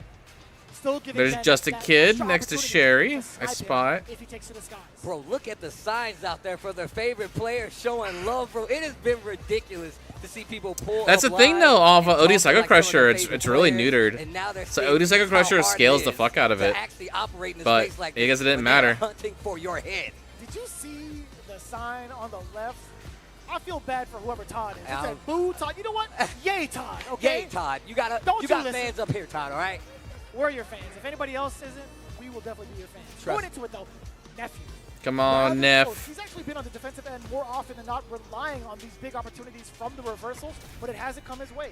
Yeah, I mean, look, it's been a lot harder because I feel like Zen's willing to like hit the brakes and let Nephew put himself in these situations where he can get these big counter hits. Game 2 here, still first of 3, drive rush. Switching up the timing like you said before. We haven't seen the scissors option yet, but we've seen that option multiple times. He's hit almost every one of them, but one that actually took a round away from him. So his success rate, I feel like, with it going in his way, going for his way, I don't see. If I could punish that, I would have punished that. And medium kick. Nephew just ranging it out though, and still slowly pushing to this corner to keep the momentum. The ground speed for Jury is definitely something that Nephew is trying to work Damn. Oh, Yo. Renko kicks. Zen's Bison's so good. I love his spacing. An excellent time for a reversal from the side of Zen. Spinning the bar to make it happen. Drive rush throw. Once again, changing up the options. And him not changing. You're about to the die, options sir. has made him lose a Oh, he doesn't lot need of super. life Never right mind. here. And a bomb has been planted. Do you do it one more time? God damn. Absolutely ready. That's optimal meter build, by the way. The punish counter throw builds the most meter. Zen's gonna try to pursue offense on this one, right? And there it is, finally showing that scissors, but gets clipped on the recovery. Damn. And now Nephew's got an opportunity. Oof. Hey, raw. Too Oof. far for the extension. Oh, what a jump. Finally getting over those. I wrist should kicks. do that Now more he's got the often. Position change. Zen in control in the corner. I go into bomb out. way too You much. get the cross up. Nephew, let me see what your offense is like. Attack. Yeah, the thing about Bison is like you knock his ass down, he falls like the rest. He has no reversal. And you can meaty all of his supers. 3 bars. He's gonna try not to use it to close out this round, but he might be forced to. Like right there, that was a meaty. Kind of gas, and he gets Level done. 1. Because he did drive reversal, then dash jab. That's safe. He can't reversal him except for perfect Very parry. similar to the way that Riddles had to play off against Mickey. Can Nephew bring it all the way back to at least a tie game? Definitely want to keep. Oh, what a Damn. sweep. Oh, wow. Hit a button on wake up 2. Gonna spin some meter to plant the mine and get this corner positioning. Definitely tried to bait out an OD uppercut right there. Most definitely. Surprised they put up Got the jump in. I'm not sure what he Zen. hit, but he got hit for it. It felt like a raw hit. Like, why not put up Psycho at this point? Right into it. No buttons, nothing, no recovery. I think Psycho would do better against Zen. Okay. More pressure in the corner. These throws are stacking up. You can take one more. Unless, like, Oh, DCQ, nice. like, Finally shows bodies again. Psycho, OD maybe. uppercut, and now using that walk speed to And they wanna give him that screen chance. advantage. Level Word, 3, I word. don't think that's gonna work. Zen sees it coming. That's gonna be quiet. All right, we got a tiebreaker. On the board. Another 2 games straight for the side of Zen. That is a 6-1 record Wow. over Nephew. Man, like I said, that's the smartest thing you could have done. He's got a winning record versus Nephew, put him back in that spot again. And them having that advantage. Oh man, you kind of got fucked, bro. They knew what was coming down the pipeline. They knew Nephew would be in that spot. Of course you're going to counter it. But speaking of, another page in the Are You Nervous saga. Punk the God man. coming up versus Xiaohai. This is about to be a banger. And of course, 50 points is there, so we could potentially see these guys face off again. Or we could see the switch up. They could pull one of their players off the bench later on. I think you kind of have to. We get straight to bed. Punk versus Xiaohai. Currently sitting at 10 points apiece as we dissect. I think you have to, but Zen is just too woke. Over and over again with a lot of these OD uppercuts. Majority of them have hit, but the ones that failed led to such demise. Not even just for the life taken away, but also for the rounds themselves. I'm glad you said like calculated, because I felt like he was willing to get hit by OD like uppercut. And when he did try to escape, he did clip him with the low medium, but always in contesting, right? He always, and then just like you said, he started mixing up his drive rush options. He mixed in the throw, mixed in the stand light kick to bait the uppercut, and then add the scissors to it. The layers are there. It's easy to see why he has had this streak versus Nephew, and once again, having that home field advantage definitely gives him a point. What's also crazy too, as he anticipates whatever wake up option comes from Jury, he goes for a slight micro walk back standing and then immediately crouches in preparation for the low forward because of the slower startup. So he's ready for multiple options all at the same time. All right, who we got next? Nephew, again, just biting the bullet down. He was I mean, trying to stop Xiaohai, the right? OD uppercut, and pretty much spelled disaster for him. I mean, it eventually catches up with you anyway. That's a big reversal to go on, right? You put yourself in punish. You're basically about to get a punish counter combo. Bison obviously hits like a truck or a guy with a horse. You don't want to give him that space. A guy you with don't a want to horse. give him that space at all, bro. He'd be galloping on your I'm body. just saying, bro. Just He'd be imagine if trotting for the Rosinante show. came in and kicked you. Just think about that. But here we go. FlyQuest Punk versus Kwai Shao Gaming Zhao Hai. Uh-oh. Damn, there. son. This is a lore-studded matchup if you guys have been following along, but just in case you haven't, tensions have been high for these two players since last season. Yeah. Obviously, they've made amends. They might be friends Have now, they made amends? but it's been pretty civil between the two. I don't know if Zhao Hai is going to go back to that well and stir up some ruckus again. I mean, look, we saw how Zhao Hai played Punk the last time they ran across each other. It was looking real dominant on the side of Zhao Hai. And even after that interview, when he was talking to Rob, he was like, no, man, like, they're obviously worried about each other, right? They know that they might have to face each other again, especially being respective captains on these teams. But they got a little personal beef, and we know how that works. You might not run into them until a singles bracket. You might not ever run into them again. But when your team is depending on you, the win counts triple. You know what I'm saying? It feels that way. It feels that way. Getting that emotional high throughout the phases is such an important deal. However, it didn't feel like that was the case for KSG. Yeah. They actually went through and 40-bombed FlyQuest on their final run back. That is insane to think about. I mean, look, we were talking about how many 40-point games we saw at the first phase and the second phase. But in that second phase, you start to be like, wait a minute, that's Punk the God. You got a 40-point on the whole in the second part of the season. That should tell you how these guys are playing and how much better they're playing going into something like the playoffs where we know what's on the line. And we talked about it too with Punk the God, actually, when we had that initial interview off the first day of phase 2. Yeah, I remember that talk about that You know what? EWC. I kind of don't like the break. I kind of want to run it straight because if you think about it, you give them so much more time to prepare and fix all their losses. And guess what? KSG coming in from literally last place. Literally into the last third place. They were in. It was looking rocky for them for quite some time. At one point, they were second place throughout the season. I mean, and the thing is, though, when you look at this team on paper compared to all the other teams, this is definitely one of the biggest and hardest teams to beat on paper, no matter what league they play in. They were in last place in the first half. That's what I'm saying, bro.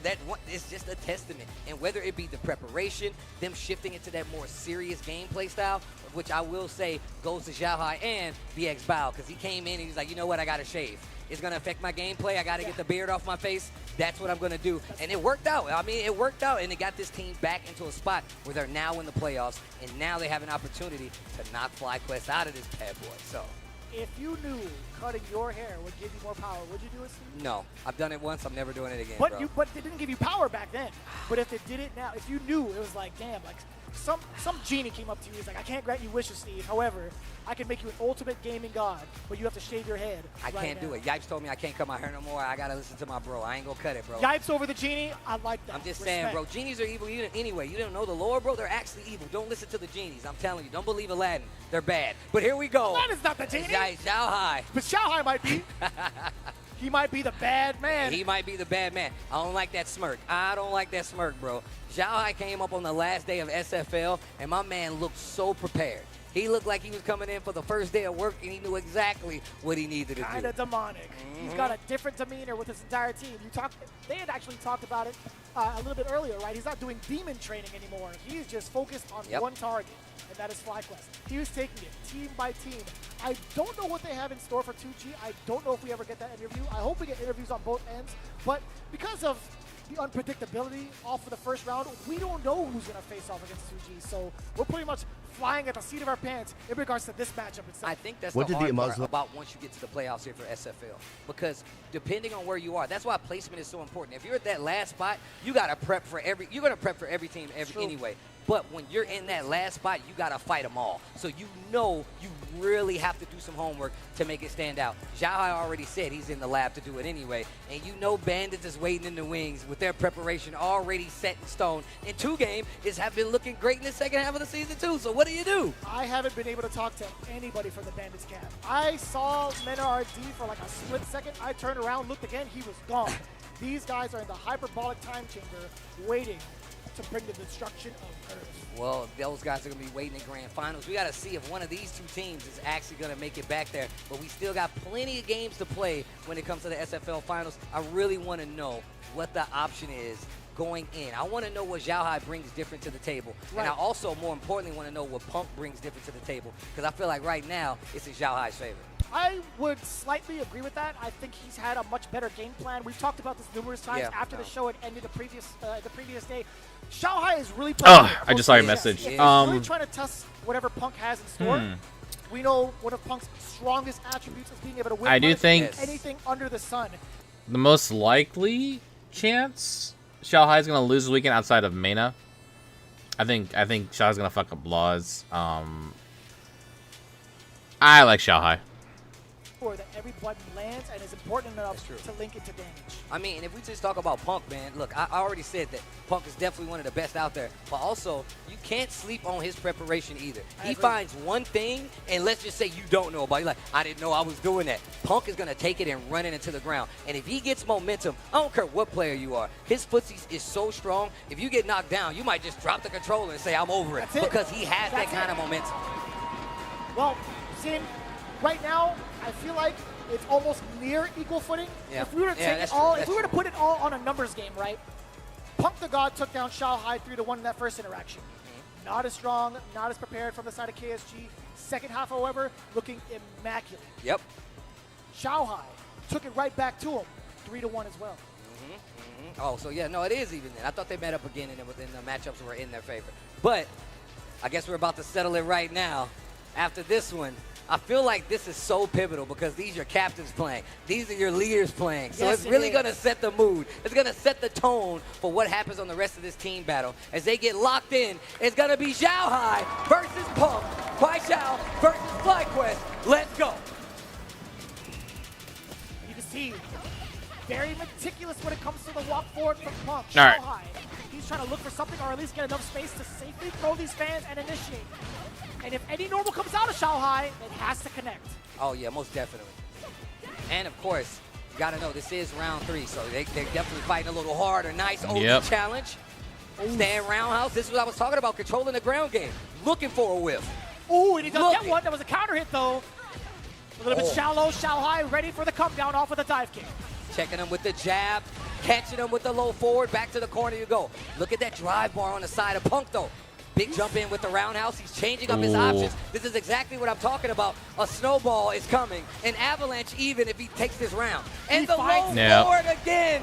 Punk gonna take first blood, first round. And this is exactly why'd they put down Sea Viper if he's just gonna pick Cammy? Crowd erupting as soon as that round is finished for Punk. Xiao Hai a lot more heavy with the fireballs. That's why Punk moving on in does block it, gets the punish counter, knocking on the door a little bit. I love the way he stuffed out that normal with the preemptive standing medium punch. He was committed after those 3 lights. And he actually staggered just a little bit on that one jab. Waited the last second for the medium punch, and now the back Damn. Punk It's not looking good for Xiao Hai. He's dropping basic shit. Throw. The next interaction could be the first game for FlyQuest. Oh my.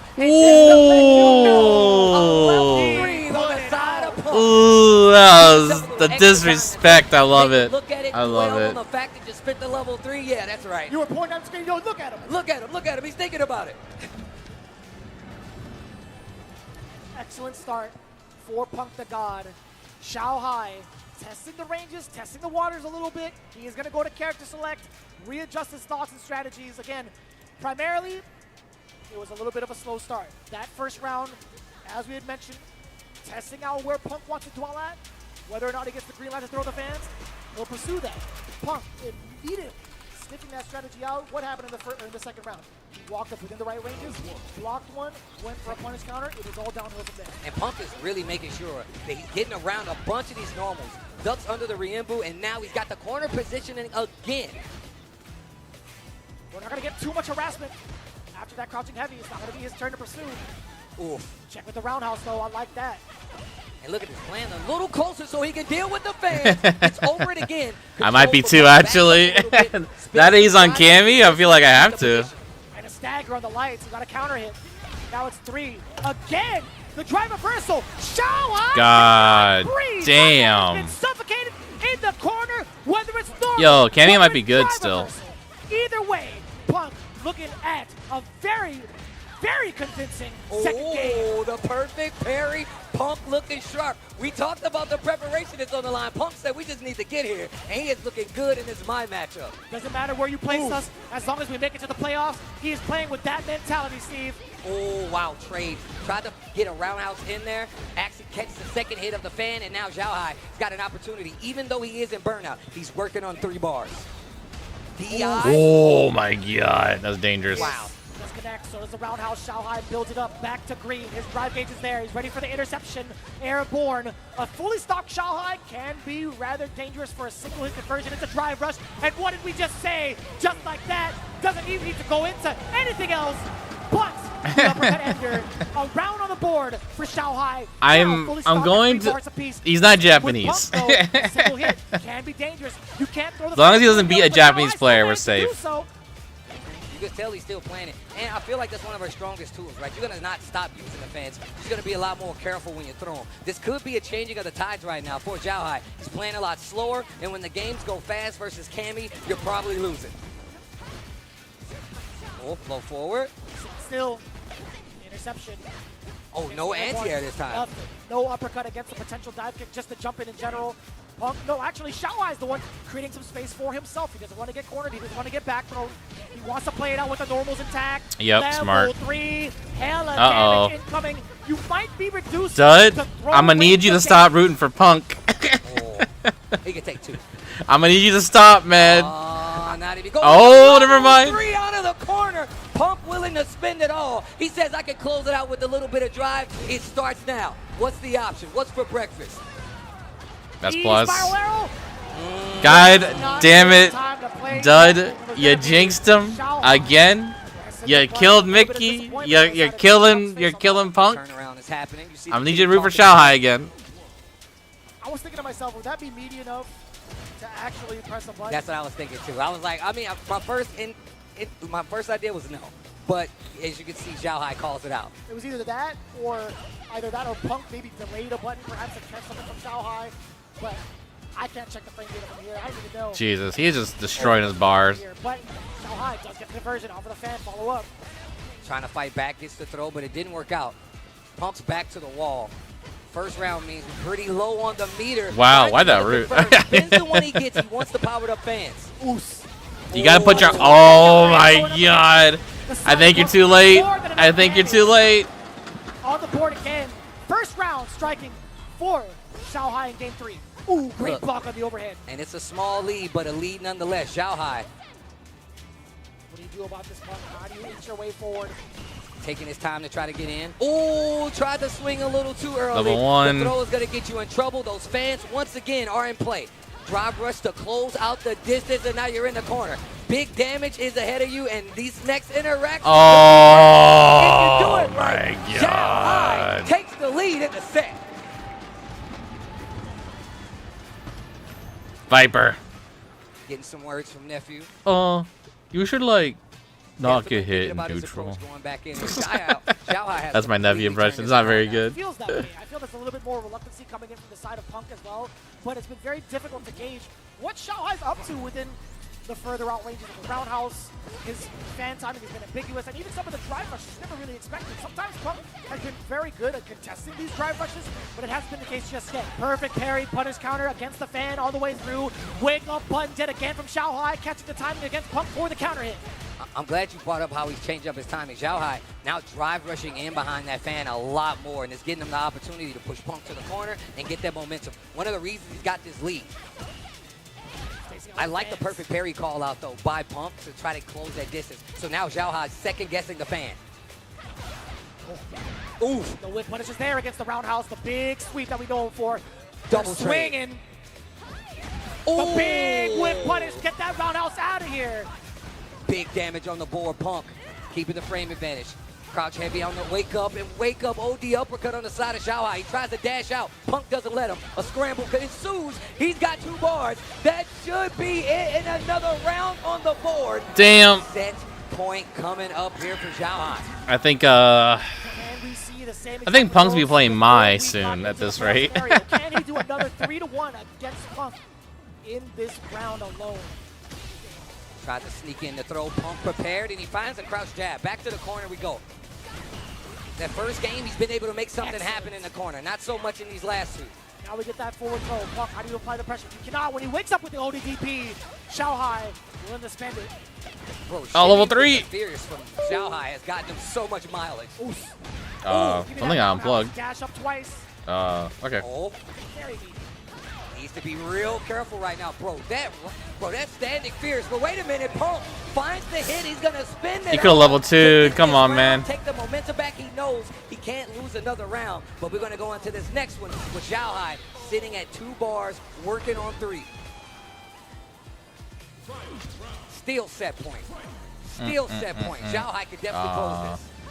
Punk is not going to give it to him easy, though. And now he's playing even closer so he can kind of read on those fans. It's all a matter of the spacing, right? Xiaohai also raging with that roundhouse. No longer willing to throw that out in terms of, oh my, execution error. Exactly, from the dude. side of Xiaohai. Punk, he might be Uh-oh. running away with it.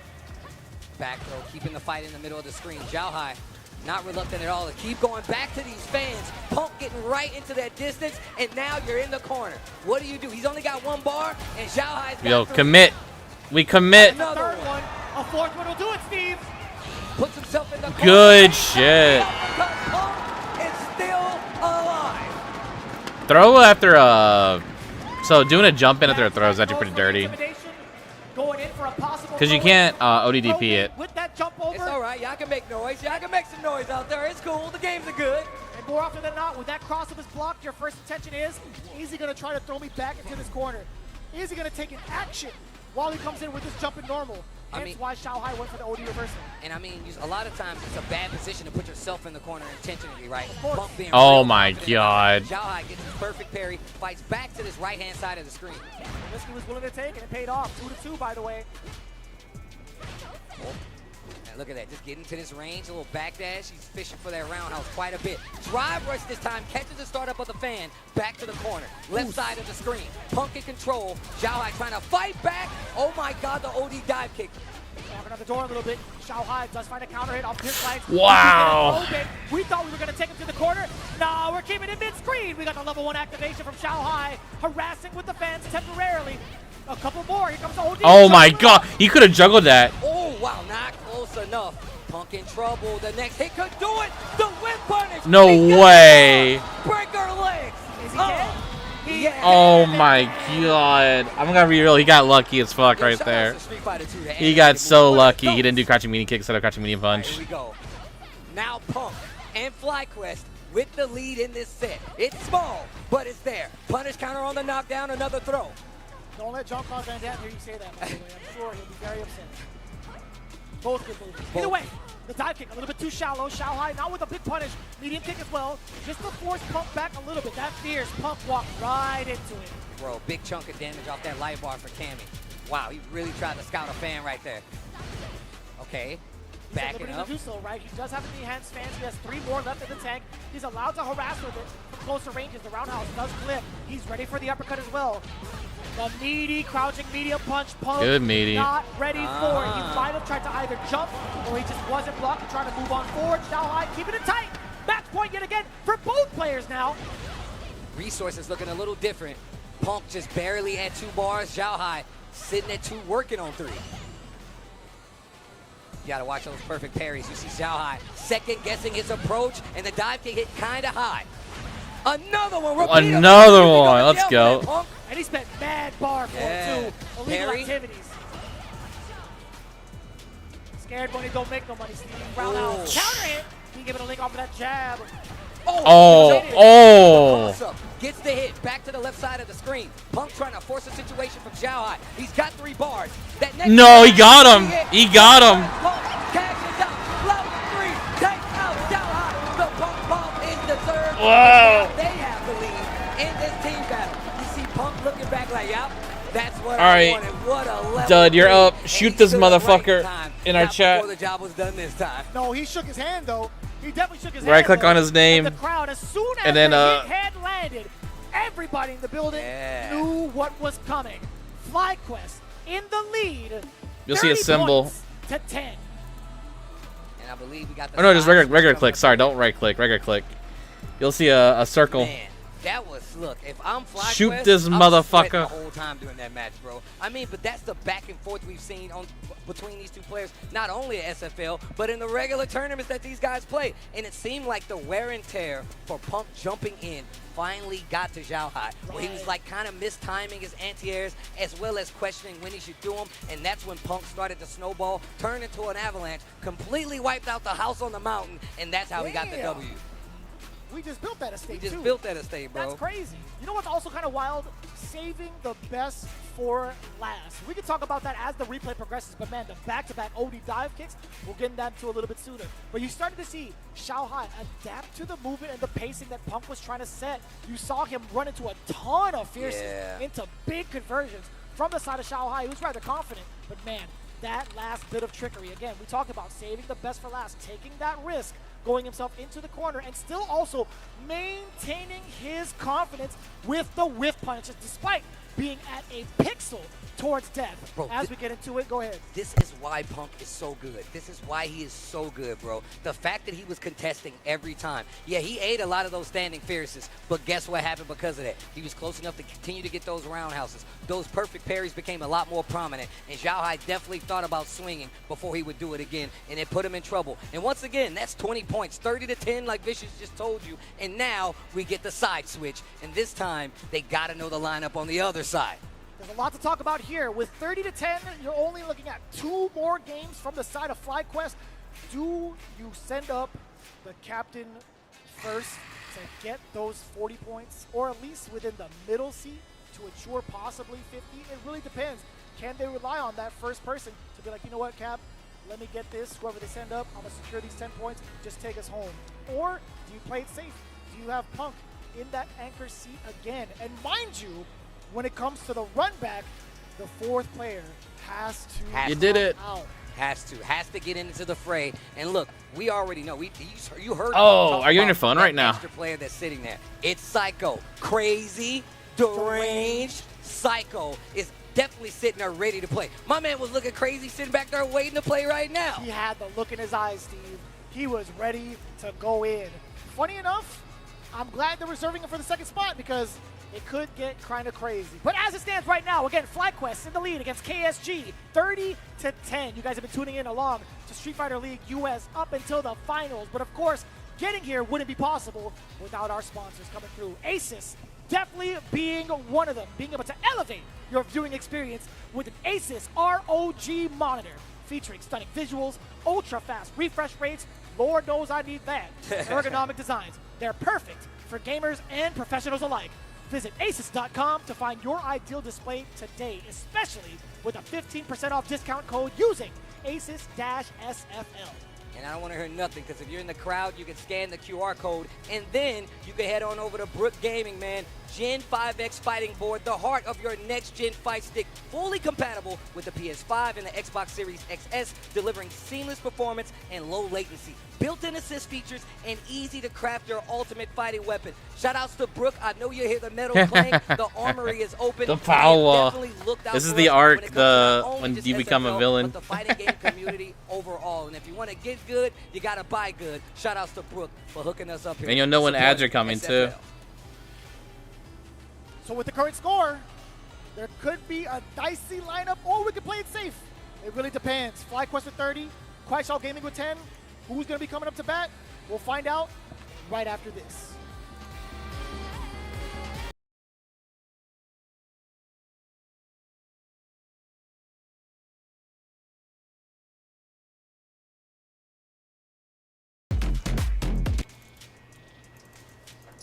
All right.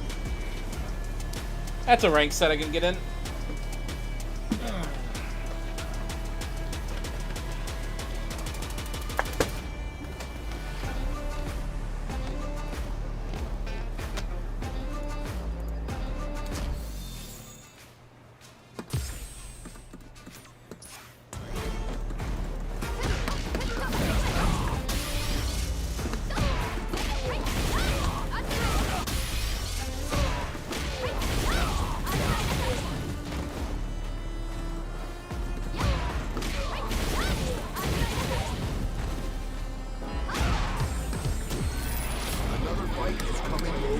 Mais non.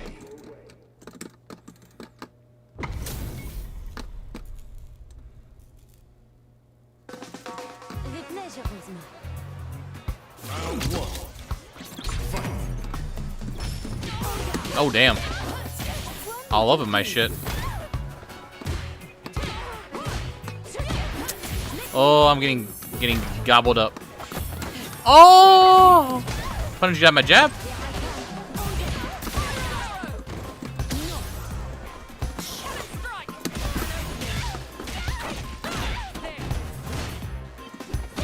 Oh, I'm bad. Good, bro. I got Cammy 9 mask again. Ah, good shit, man. Adam.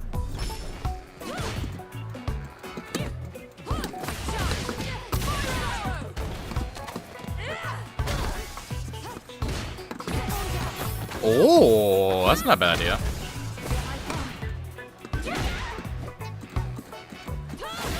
Come on.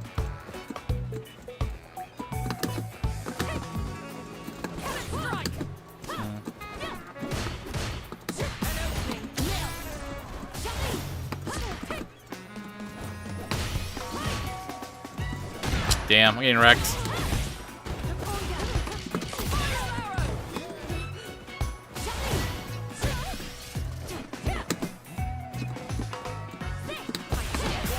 Wow. Oh, rip.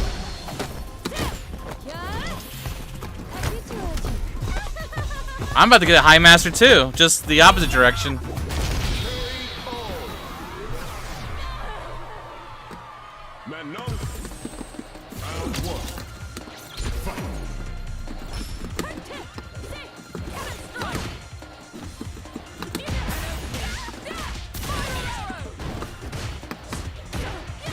What? That missed? Man, I am just fucking up. My spacing all over the place.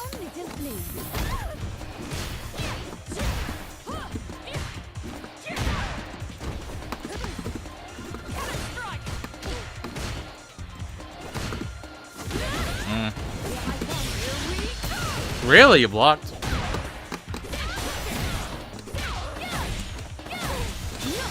Rip. Woo! Oh yeah, thanks.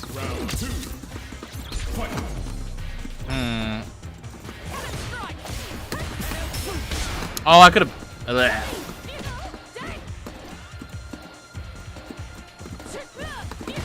Oh my god. Well, not good luck.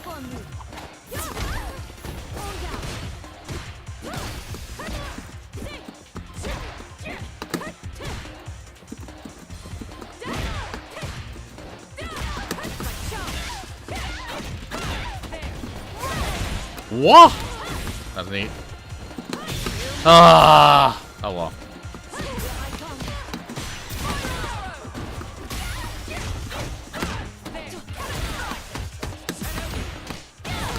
Dude.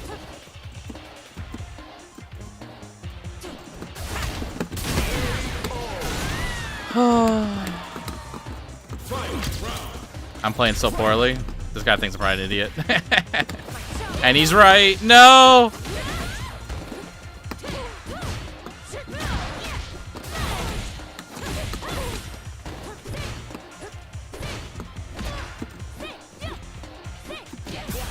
Dude, the whiff button and the button is just killing me. I can't deal with it.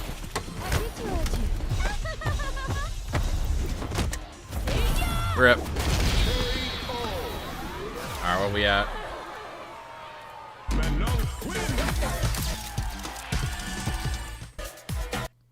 Two minutes? No. I think we can get one more. These guys are like lollygagging.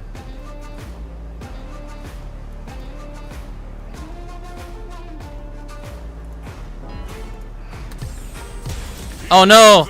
I hit on Wi-Fi. It's over. It's over.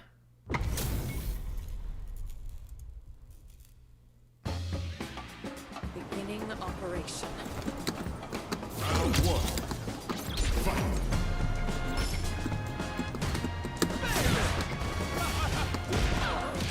Ooh, bad trade.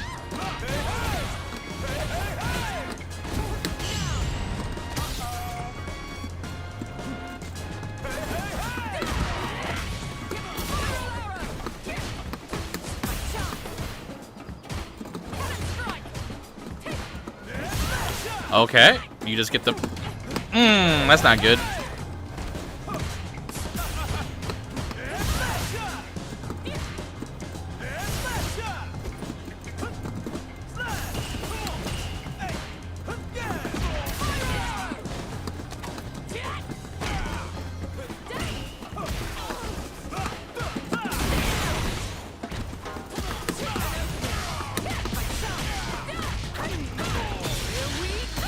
You spending it. Oh no, I'm in the middle of a match.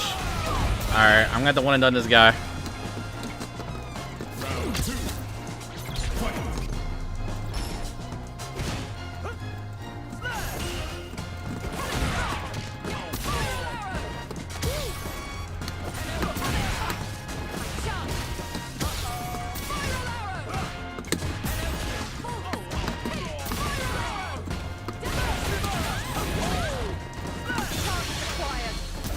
I feel like that should work, yeah. What the? Oh my god, I hate that move so much.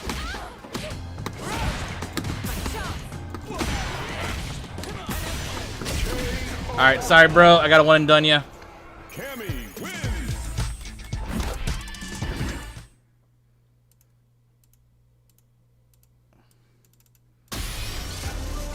From the dead, Shen.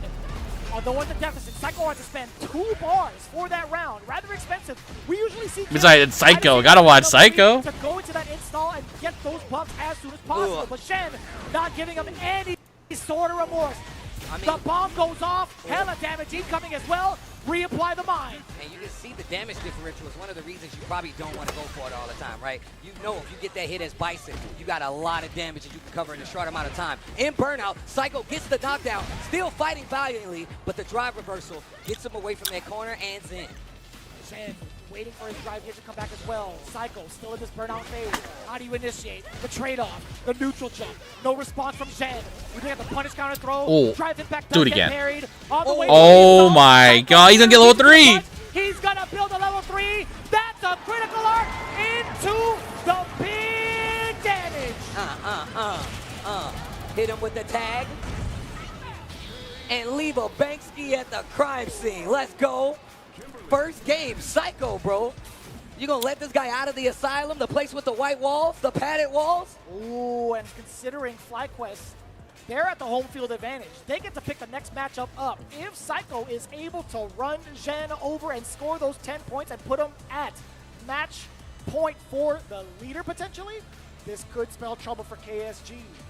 Fought their way all the way back to get to this place, as well as being in the playoffs. And now FlyQuest looking real strong. Especially as these games went on, right? We saw Nephew go by the wayside, and it looked a little rocky. Nephew coming and running it back. But now, because we are in the playoffs, you definitely have to switch it up. Add Psycho in there, mix it up, you know, put a little more sugar in the Kool-Aid, and now you got Sugar him on in the ropes. Kool-Aid. He's got enough for the rest of the party. He's got enough for the venue here in Los Angeles, California. I mean, hey, that's a lot of Kool-Aid, bro. That's a lot of Kool-Aid, man. I Here think we we go. can supply it. I think we can supply it. Oh, what's up? Yo, shout out to the crowd. I see you, Jenny Lee. What's up, yo? What's up, yo? My man Barrett down there, too. I see you, brother. Let's get into it. The switch up. I like into messing the around with DJ. Ken. I don't know if We were I main talking him. about this. They have other characters that they can put up there if things get rocky. And that's one of the differences between this FlyQuest and this KSG team. Ooh, did you see the swing? The punish counter off of that Fierce into the double jackknife. Oh. The roundhouse. Damn. Oh, meter.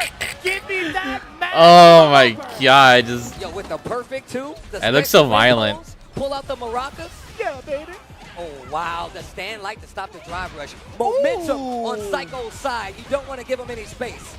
Keep your hands and arms inside the vehicle at all times, but Psycho is in control. god damn. Going into the driving range. Give me that boost and drop. You could have killed with level 2, but it don't matter. One more time. Another throw will do it here for Psycho. Spins a little bit of the meter to try to force the situation. Fight back to the middle of the screen. Stand medium kick, P for P. One for you, one for me. We go into the next round. Pound for pound in terms of the damage, in terms of the pressure. But what happens when Jen strikes right back at you? Oh, The trade. trade. Wake up, OD Jackknife. They are swinging. What do you do about this when both have 3 bars on the field, by the way? Shen could find a big opener, go into a drive rush combo because of the damage output. Sobot does clip. One more sequence for Shen. Can he find the opener? Oh. The delay into the throw. Level 3. Word. I don't know. And what a rebuttal by Zen. It was 2 perfects, but it still goes by way of that KSGT. The call out going into the DJ. Dude, look at them covering their mouths and shit. I love it. I love it. Of the tournament. Up until this point, saving the DJ for the final stage. How imperative is that? Most of the time, it's been 2 Bisons, 2 Mais. Other times, it's 1 Bison, 3 Mais. This time, it's the whole playing field of Kuaishao Gaming. Man, I really love the fact that, like, it's coming into play now. We didn't see it so much throughout the season, but it's always been there in the Raptors. One of the reasons I always brought it up. They don't have to stick to that initial gun. They go down a game, they can switch it out. There's the DJ, and now Psycho obviously sticking to the Kimberly. All right, here we go. Remember, this is best of 3, first to 2. This next game is going to do it all. Beautifully done on the drive rush check. That crouching medium punch being able to deal so much damage and corner carry. But speaking of which, Psycho fighting his way right back out temporarily. It's Shen trying to enforce the pressure. Forward throw. Fake Sobot. No, it's just regular dash. Not a button press up until that point. Damn. Psycho getting punished for. Maybe Zen should be the anchor. He's getting punished for that one. He's getting punished for that one. He's kind of beating everyone's ass. Okay. Tried to sneak in something. Didn't get it though. Zen still in full control. This next interaction, a bad read can spell the end, and that's the one. That trade is not in your favor. Zen now on set point right now. Psycho needs to find an opening, right? It's been rather difficult. Shen's been all over the place. That's going to be safe. Gonna check the walk back ever so slightly. Psycho spending a lot of drive just to get this opener, and he does so with the throw. Counter hit off of the slide. Shen presses some buttons on wake up, and he's also delaying some of his normals too. There was a counter hit against that forward throw, but out of the corner is Shen. But back in, I should say, is Psycho with the drive. Damn, son! What a He's chase. hella buttons. What Only a chase. jackknife eventually had to come out. Oh, the whip punish to stand medium. And this could be a round if he wants to spin something. Yo, that's so dirty. Oh wait, you might regret this. You might regret Now this. critical art, Steve. Never mind. And it's the slide to interrupt the drive rush. Psycho also at match point. Oh my We got god. the big punish counter. Not gonna see level 3 just yet. But With the next 2 interaction, bombs. bet it's gonna happen. Jackknife That's getting it. punished Oh right my into the level gosh. 3. Yo, turn my music up. Big damage on the board. That power up is going to go a long way. He has to hit him with level But 3. he's got 3 bars. What are you going to do with it? Oh Switch. my he's god. in trouble. He finds That's the hit. it. He spins the drive. Psycho putting points on the board. Ends it with the perfect. And that's exactly why you fear this man, Psycho. Crazy in the range, but crazy in the range. When it comes to swinging, best believe he's going to be dealing that damage. They have to win now. 40 points now. 40 points So, now on the side of Fly. It's first to Quest. 50 points. Do you The know next if one's worth Pokemon 10 versus points. DXL? Personally, I like the idea. I genuinely like They the have to win idea, everything right but now.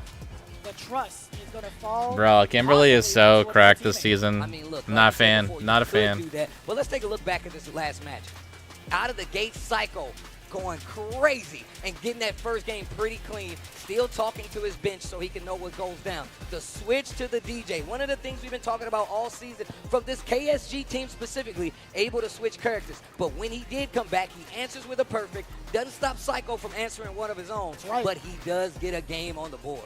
It's so difficult to contest with how active both players can be while you're in the corner. It just leads to that type of momentum. But there were also some pretty big bets from the side of Psycho, letting that level 3 rock. Shen, nice and patient, right? He didn't have to be risk averse. Or sorry, he didn't have to necessarily be risk averse because of his life lead, but he did so anyway. And we talked about those final moments. How did it open up? OD teleport. Shen probably thought a driver was coming. He committed to the low medium punch, as a reaction, and just went downhill from that single hit. Man, the perfect fight, them swinging in the middle of the screen, Psycho getting the better of it. And look, I completely understand switching because it's a lot harder to deal with that Kimberly walk speed when you're Bison. And my man got a walker everywhere he goes, so he ain't moving too fast. But here we go. He's got a walker and a horse. The tennis balls at the and bottom. a horse. just to make sure he doesn't scrape everything. You know, at least he's considerate. The At least tennis he's balls are considerate. the drive rush right there, right? If they're both green, it costs 2 bars, right? There's Bro. 2 Guess they there. lost faith in I'm Mickey. telling you, man. VX Bao gonna be up next for this team, and of course, Kwai Shao Gaming definitely knows. Gotta they're play in my a little- rank. It's a pinch situation right here. But I would love They're to there. know who They're waiting for FlyQuest you. is gonna sit up. Would you send up Punk? Would you send up Absolutely, your I ace would. Absolutely, to I get to would. close this out? I don't think there has been a moment where Punk has shied away from VX Bao. I don't know what their head-to-head record is throughout the CPT, but I'm feeling rather confident against that Bison matchup. Or even if it throws out Mai, I think he would be more than capable. But I also don't mind him trusting his other teammates just in case. If he wants to try to play risk-averse, then I totally understand it. But it's just a matter of who between Liquid's Liquid's nephew, hello. You know, that rings in my ears still to this day. To this every day, time, by the every way. time, every time. But Liquid's own nephew, I don't mind seeing him up there. But Riddles, man, I feel like he might not be the one to put up there against the Bison. Perhaps. I mean, I wouldn't be against it, but you got your wish, Fishes. It's gonna be Punk versus VX Bao. They're trying to close this out right now, and this is dangerous for Kwai Shao Gaming, but it could be advantageous for FlyQuest. But what happens, man? What happens if VX Bao manages to take the W over the Alpha? That is going to spell pandemonium within the team's structure. Yep. And this is why the best player, If that captain goes down, it definitely hits you on the mental. The morale definitely goes down just a smudge. But right now, matters that so light much. bulb Like having like now more than the strongest smudge. player in And your the rim team, punish. because you VX can Bao just in like trouble. throw him in here to He's get the got a points. Pinch drive left to backdash. VX Bao now on the attack. Oos! That was a counter hit. That was a back roundhouse at that. OD scissors, give me the explosion. We get the stomp and the follow-up. Extra mind applied. A single hit. VX Bao can bring it back. Damn. For the throw with the... Oh! No, sweet chin music. Big damage on the board. He's going to spin it. He's going to spin it for sure. He's going to spin it. Stomp it. Light it. Damn. One hand in the air. If You don't really care. VX Bao off of 2 touches, by the way. I hope you Bison Banes in the crowd are proud of yourselves. I hope you feel good. I don't know how you sleep well at night knowing how much damage you do. That was optimal as fuck though, that combo. I don't even know what that word means, Steve. But it's negative. It's a bad thing. Ooh, the low forward just within range. What if, Steve? What if VX Bao Damn. is the leader right now? I mean, look, it is best of 3, first to 2. You gotta make it count. And VX Bao says, you know what? I'm not done yet. I don't think I'm done. Damn, he's dead. I don't think He's I'm done dead. yet. Look at the bar. He's got a lot of meter. Not What? enough to close out just yet, though. Not enough. Oh, to he doesn't close have out level just 3. yet. I thought he had level The 3. Looking at the wrong bar. act of the stump to cover the base. Damn. I think that might have VX crossed Bao up. Gets that first point. Cold as I think that crossed ice. up. When it came to his approach and his offensive sequences, he's made the right reads. He made the right adjustments towards what Punk wants to do within a short amount of time. Even against Punk's the like, Rivals, uh-oh, he didn't even I was try supposed to win this. Oh, here we go. Gets the pickup. Gets the throw. Because I'll tie everything up. Oh, wow. Tries to go for the throw again. It gets him in trouble because of that. And then everything Looking at it right now, we resets. got the mind. Oh, the uppercut does find success.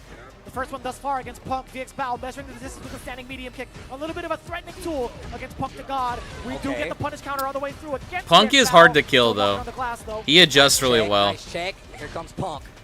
Trying to fight back to that. A lot of times, like in tournament against Punk, I would get him down to like match point, and he would just like would not die. How do you close out the rest of this round, considering VX Bao is severely drained on drive gauge. He's about to reach that 3 to get a single hit conversion if need be. Hell attack. OD. Level 2? He just Oh, like he didn't get it? Saving it. He really needs to be careful, though. He really needs to be careful. This next interaction. He just killed himself, I think. He's all in the burnout. He needs to really be. Oh my gosh. Oh, VX Bao. Punk is a hit away from going down and sending him to a set. No point. way. Manager for no reason. Nah. We Not parry today. those. And you got to pay the consequence. Punk back on the board. Optimal meter Punk build, by wasn't the even way. done. When it came to the second dash, he was still All those in heavy the punches. animation of recovery. Oh, wow. That Fierce gets the knockdown. There's a throw. Tried to I feel like Bao should have won that. He just He's been fucking seeing played a stupid. Drive rushes pay out, and there's a trade. There's the combo. Drive rush on in there. Back roundhouse to start it off. He's going to back away. Punk just willing to settle. The throw is tech. VX Bao Try to out-neutral Punk. That Damn. gonna get absolutely demolished. Level Beg for one, your though, life. gets the crouching heavy from the side of Cammy. Stomp on it. Dash up. Reintroduce yourself, the Expel. Oh, stand medium kick. Wake up, OD uppercut. Punk We take on those. the ropes in that critical area, but he gets the air-to-air. Oh my He into the god. level 3. We ain't doing no combos. Cash out now. Don't get up just yet. Not enough damage. Burnout is imminent though. Punk applies a meaty. And he actually What was manages that? to jump right in there and get the roundhouse. Wow, that thumbs up. Shooting the commercial. Did Yeah, he made sure. He's like, it wasn't didn't gonna do kill. it. I didn't do it, everybody. I made sure to stay seated. I like that. A newly improved Punk. I love the fact that he gave the thumbs up to the camera. He's like, you see, guys, I do I learn. learned my lesson. What was? Hold on. Wake up, OD uppercut. Punk. You just on did the it? ropes in that critical area, but he gets the air-to-air. Okay, right there. Look at OD into the level 3. 2 we bars. ain't doing no combos. I love that. We've been talking about it all season, man. In his interviews, in his play, in his rebuttals, Punk has been such a better form of himself, especially in these last few seasons of SFL. This season, no different. Definitely even better than he was in previous seasons. But here we go. Remember, this is best of 3, first to 2. These 10 points can send FlyQuest further into this bracket. And we've talked about how impressive he can be once he gets into that emotional He definitely state. could have done A happy flow state with a thumbs up. drive rush, Might be back something heavy different. kick, He might go ultra DRC, instinct. forward heavy Crosscut. punt You kick, look at Ultra Instinct right now. The light music is about arrow, to start playing. level 3. Ooh, counter hit, cross medium punch link. OD scissors into the Psycho Mind. Apply that pressure after the back roundhouse. Immediate jump OD dive kick from Punk. His reluctance to do dive kick and then doing it when you least expect it and then switching in the normals has paid off like crazy. Oh, the jab gets the interrupt, counter hit 2. Give him a crouching heavy right there. I can feel it. 1 bar apiece. Ooh. That was so smart. Still had the bomb there. Know he was going to have some advantage afterwards. That's totally fine. I think DXBal used it or wanted to use it as like a block string to go into plus frames, but Punk actually got caught midway. That was way better for him. Wait a minute. What? It's not really. It's already out there, man. It could do it. It could put Punk on set point, but he burns himself out. Poor Nuts made a document. No one gives a fuck about it. If he actually got caught with the back throw, it would've Oh been my god. OD. Yep. Level 2. DXBal now on match point at an expensive rate. And 0 bars heading into this potential set match versus Punk. But look at what Punk's got. He's right at 3 bars. And let's see how he uses this meter to possibly get us a 3rd round. Oos. House clips. The whip punishes there against the mediums. Frame kill for jabs into the back throw. The neutral jump, the jump light on top of that. Ooh. I'm telling Hadal, you made you said a joke and you didn't say it was a joke right away. Over, excellent block on the overhead and even better tech. Ooh, the whip punish. A couple of whips going by way of DXBal. Dive kick this time, not high enough. Anti-air with the Psycho Crusher. DXBal keeping the corner. Goes for the throw. Back throw, and that's going to fight them back to the middle of the screen. Tries to spin some meter. Shimmy to the punish counter throw. No. Oh, no. No shot. You know he's going to spend it. James, is it? Damn. It's gonna kill.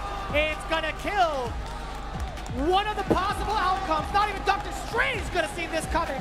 But DXBal taking away the captain. Punk, you had a job. You fucked it up. It's been a total different show of emotions on that bench. All right, do I one and done another person? 2-1. Or do I wait? 2-1 in favor. Kwai Gaming not done just yet. Here, I'll show you what the Not combo done should have just done. yet. And now we go. Oh into the shit, next my game died. DXBal once again. We talked about how DXBal's been playing this season.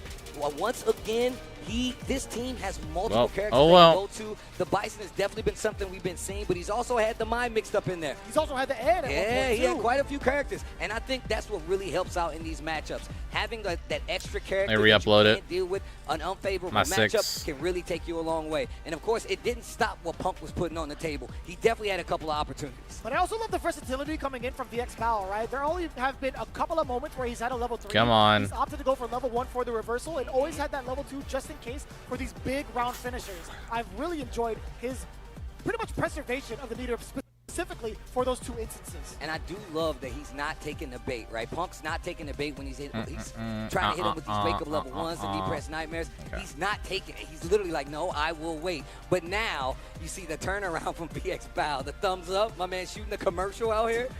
But yeah, the burnout in this scenario actually was something we were looking for. Punk was definitely trying to close out, but that drive, man, it's so pivotal to keeping your offense going. So much damage. But BX Bow getting first blood in that last game, and Island then that shaders. jump air-to-air scenario was something I was like, this is definitely going to spell the end of 1 or 2 of these players, and big damage on the board for BX Bow. That was also a good read from BX Bow. He only had 0 bars. Actually, no, not 0 bars. He had a burnout state to him. He only had, what, a little bit of life left? I feel like a handful of throws his way. So I'd imagine, okay, well, if I am in burnout, I want to get this side switch as soon as possible. I want to try to get this throw. Punk probably thought the same thing. If this guy puts me in the corner, he's going to run away and build his meter back. Yep. So I totally understand at least like the tendencies, or not the tendencies fully through, but like some of the ideas behind wanting to go for that throw there. And I was about to ask you, who do you send up in the scenario, because you bet your cards on the captain. Nephew coming up for FlyQuest against Zhao Hai. That is a big, bold move on the side of FlyQuest right now. That is, this is actually scary right now. I like it though. I genuinely like it. You know, if there's anybody who could step up to the captain, I feel like it's Nephew. Have you seen his runs throughout the CPT? My man is well traveled and also hitting a lot of these top 8 spots. Sometimes maybe some W's of his own higher up in the rankings. He's made it all the way through, so we'll find out if Zhao Hai is prepared for this type of jury. I mean, this type of jury, I'm glad you said that, but it is juries nonetheless.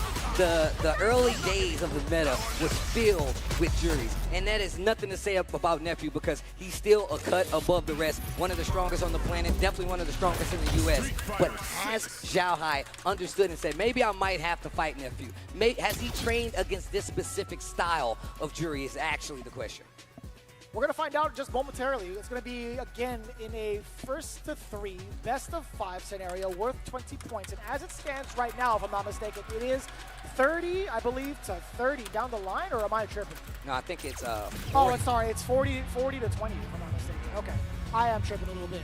Math is hard at this hour of the day. I'm telling you. But you know what's not? Enjoying these matches here for the playoffs in Street Fighter League US, as everybody has been doing here in Los Angeles, California. Capcom HQ. This is going to be so sick. Capcom Esports. Hold on. Let me fix my face a little bit when I say Yo, Los Angeles, you guys enjoying this Street Fighter 6 action or what? That's what I thought. I can see it on your faces from here. I can see it. I see you. Yeah, you, David. I know you. I see the smile. Yep, you too. Thunderclappers. Yep, that's right. I see you too. Yo, happy birthday again, by the way. Happy birthday again, by the way. I'm glad you came to say hello. Happy birthday. Hey, yo. I have to say hi to the parents, bro. I had to say hi to the parents. Oh, no. Oh, man. I got to Uh-oh. It died again. Come on now. What's good, guys? What's up, everybody? What's good, guys? All love. We're all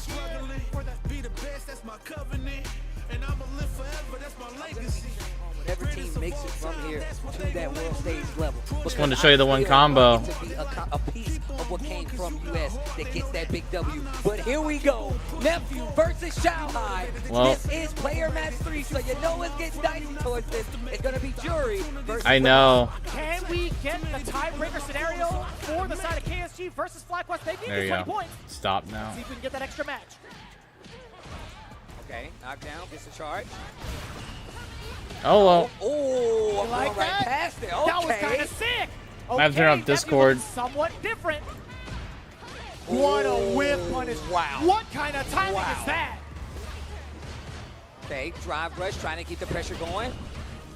Spinning those powered up fans. He's attacking the drive bar. He knows. Dive kick, and that's one of the Nephew staples. Of course he knows about it. Oh, that stand fierce coming from Zhao Hai has not only helped him in that game versus Punk, but it's helping him in this game right now. First round pretty convincingly for the side of Zhao Hai. Nephew had tried to get a couple of tricks. That's one of them. Crouching medium punch as the counter hit. Zhao Hai tries to get a throw, whiffs into nothing. Nephew making it hurt. Back to the wall. Zhao Hai trying to fight out of here. Gets the perfect parry just to keep the momentum. Tries to rush behind it. Another confirm on this falling fan. Wake up, and you better be careful. Guard your toes, level 1. Back to the east side. how do you keep the containment unit, right? How do you keep Xiaohai away from the mid-screen? He's creating a lot of space just based off of these fans and Nephew. Big chunk so far, gets the perfect parry, walks out of the way. That punish counter is not going to be scaled. That Easy peasy. is damage. Part of me That kind of is thinks they should put perfect up parry to Riddles. rebuttal against Xiaohai. I Riddles love is it super that from like That whiff Terry punch just like straight really up, good bro. against I stood up straight in my after that. opinion. Okay, counter hit, big punish counter hit, excuse me. And I don't think he wins, but I think it's even. I feel like Jury might have trouble against and I Mai. like how he's using it to attack the drive bar and Neptune. It's giving him so much screen control and a big life lead. Now, in this game, Xiaohai has an opportunity to close out. He's got one more throw. Back throw, Nephew, you gotta do something, bro. He catches the low forward at the very tail end of it. Here we go, baby. Here comes the mix. Can you guess these 50-50s back and forth? Oh wait, you didn't. No, What? No, no. And Why'd he go with that ender? pressure. That doesn't. Xiaohai, the It wasn't gonna burn him out. He should have done the safe jump. No, the nephew out. If he had taken the risk, perhaps maybe we could have seen a temporarily like different outcome. Maybe a little bit. No, not every matchup. She has a lot of 5-5s still. But man, it's still. I think she even lose. She might even lose to Dalsum. My man Zen ain't But I think like gonna Ed, he's like, like "Oh, again, like the other right top now." tiers. So like Ryu, Paper cut Terry, Neptune over here, bro. Ed, those are all 5-5. Man needs to lock in right now. PCN. The slow head turn actually killed me. I feel like Jury just doesn't really have like isn't really good against the fans and like the normals. I feel like Mai's normal just outduped Jury's. Zen up in his ear. Damn, I didn't think about it. PCN. all Oh, the time, Blanca PCN. does well against Mai too. That's crazy. Blanca might be even, possibly in Blanca's favor. Yeah, I mean, he is. He might be on the Pacific Coast Highway. Sagat does well against Mai as well. Lock in on this next match. Plenty of games to play. This is 3 out of 5 territory. yep. So the adjustments can be made in his favor, but there's also a chance for Xiaohai to just drown him out, jump in.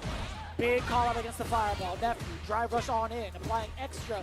Well, I hope you learned your on lesson the standing medium punch on that about asking questions. And it's a slower paced game this time around. And you can see Xiaohai trying to pick and choose his spots. Pick the great Damn, spot right he's getting there, kinda fight back fucked. to the middle of the screen. Success rate on these throws from Nephew has been really Oh my god, we swinging. I love it. Hey, get the knockdown with the uppercut at the tail end. Fishing for something big. That fierce button from Mai, bro. That thing deserves to win an award. I feel like the same for Jury, right? I feel like it has just enough range, if not more than mine's. Oof. Falls on it, and there. Damn, good conversion. And he got the level up power up. This is not good. Perfect parry. No. That should be the No. The awareness. Nephew of what's gonna outplayed happen him and when that man died. is falling and where you're gonna be to continue to Hey, follow. I knew Come back. Sagat did well against Mai beforehand, Crouching medium sir. punch, it's an OD uppercut, by the way. But I don't know if Yeah. that's time, perhaps. Didn't even consider that. Like a true chatter. That moment's passed. Nephew still trying to find a way open to open Xiaohai. Even after these drive rushes, Xiaohai has not budged. Slower paced game for sure. Trying to swing out of this corner. Tried to find something big. The Nephew That's so classic. risky, Keep the corner, the jump medium forward throw. punch. Now he's Another introducing the throws because after all the meaties he's implemented thus far, it's a perfect time to start getting that. So much damage out of the loops, and that's when you do it, ladies and gentlemen. That is textbook conditioning from Nephew. I love that you called it out. You've been holding these buttons. Now If I'm you gonna reach, throw. I will teach. Street Fighter 101. It's just something I noticed when I was trying to learn them. I was like, man, mine's not that bad anymore. The big jump in. You can't keep throwing those fans at me. You can't like throw fans at Sagat. His big ass normals just slaughter. Again, all of those mediums had a And then I might perfect mention High Tiger form. Shot does really well against those fans. Oh, wow. Wake up buttons. Take the power up. Look at the drive gauge on the side of Look at the Xiaohai. drive Be gauge. careful. Nephew knows it. He's trying to close the distance. Whatever. Knows that wall can get him something big. OD fireball to initiate. We're Just going to take a little bit of jabs. damage on the way through. OD fans. I like that. That's the tech. That's the tech. Nephew putting one on the Good board. shit. And one game away from knocking the KFC. Woo, let's go, Nephew. 2 games away. I forgot where we had on the part. 3 out of 5 territory. Nephew, the longer he gets to condition, the more susceptible you are to the mix. And we've seen that. It was pretty evident going into game 2. all of those medium punches that have been blocked, you're thinking to yourself, he's hella plus, I'm gonna sit here and block it. What did we see right after that? The throws. What did we see even after the throws have been implemented? The baits. It's all coming together now for Nephew. Keep in mind, the last time they made a full-on exchange during the CPT, Chow Hai actually fell to Nephew during Capcom Cup. That's something big to note, bro. That's something big to note. And you, like I said before, you know he didn't forget about that. But this is a different Chow Hai, though. This is EWC champ Chow Hai. Dash up. Oh my God, that was terrifying. The punish. Paid for a throw. Nephew, one more. The tech. Chow Hai, not done yet. Anti-air. Gets the whip punish. Chow Hai, he's got plenty of meter pending. No drop. That should be the end. And spends 2 to make it happen. That was expensive, though. That was expensive, though. It was an investment. It was an investment for the future. It gives them another round to play with full life and full gauge ahead. Chow Hai, how do you operate? How do you open up? The jabs. Stops the drive rush, checking one of his own this time around. Oh. What do you do about this, Nephew? You get locked down. The coverage, in the middle of the air. Chow Hai locking down now with the fans, trying to get a throw bait with a neutral jump. On the other side, temporarily, the back throw now. Chow Hai is still in control. And he's playing it a lot slower than we saw in that last. All right, yo, Tortilla sounds hype, bro. I want the power up. I want the Get me pressure. some. It's gotten him so much range, but not enough to get Get some away from salsa with that medium bitch, punch. too. The big jump. Didn't commit to anything big. Setting the stage with that ground fireball. That way he can cover it. Here we go, Put the baby. key in. What are you going to do with it? Kill that drive gauge. Drive gauge being chunked against Chow Hai, but once that space is created, he's able to control the pace yet again with the fireballs, right? Oh, what a check on the drive rush. Chow Hai with the sniper scope aiming for the legs. Man. And you can see him questioning it now. Riddle's giving him some word of advice here. It's always good to have a teammate, an extra set of eyes watching that match to tell you something you could work on, but man, first draw of blood, Chow Hai in this next game. He was noticing Nephew wants to bring the fight to him. Oh, that's awkward. A little bit of an awkward exchange. Mine wasn't fully turned around for the punish on the way down. Yo, he lucked out. Nephew lucked out. All right, let's go, Nephew. Bad luck for Chow Hai. Damn it. But he finally finds an uppercut. Every time I think you're doing well, you get DP'd. Yes, DP his ass back. Nephew still trying to reset the pace. He has to find a way in. I haven't seen many of those wake-up uppercuts from Nephew in this set.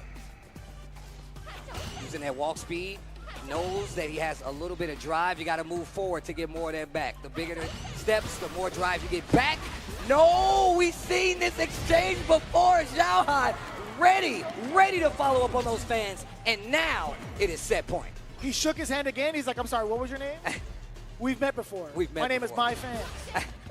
My man looked at him. I don't care. Oh. What do we talk about, Steve? The jumps within certain angles. Just complete space traps for Chow Hai. Mad consistent. And even if he wanted a dive kick, he would get punished. What a stop. And again, the coverage all over.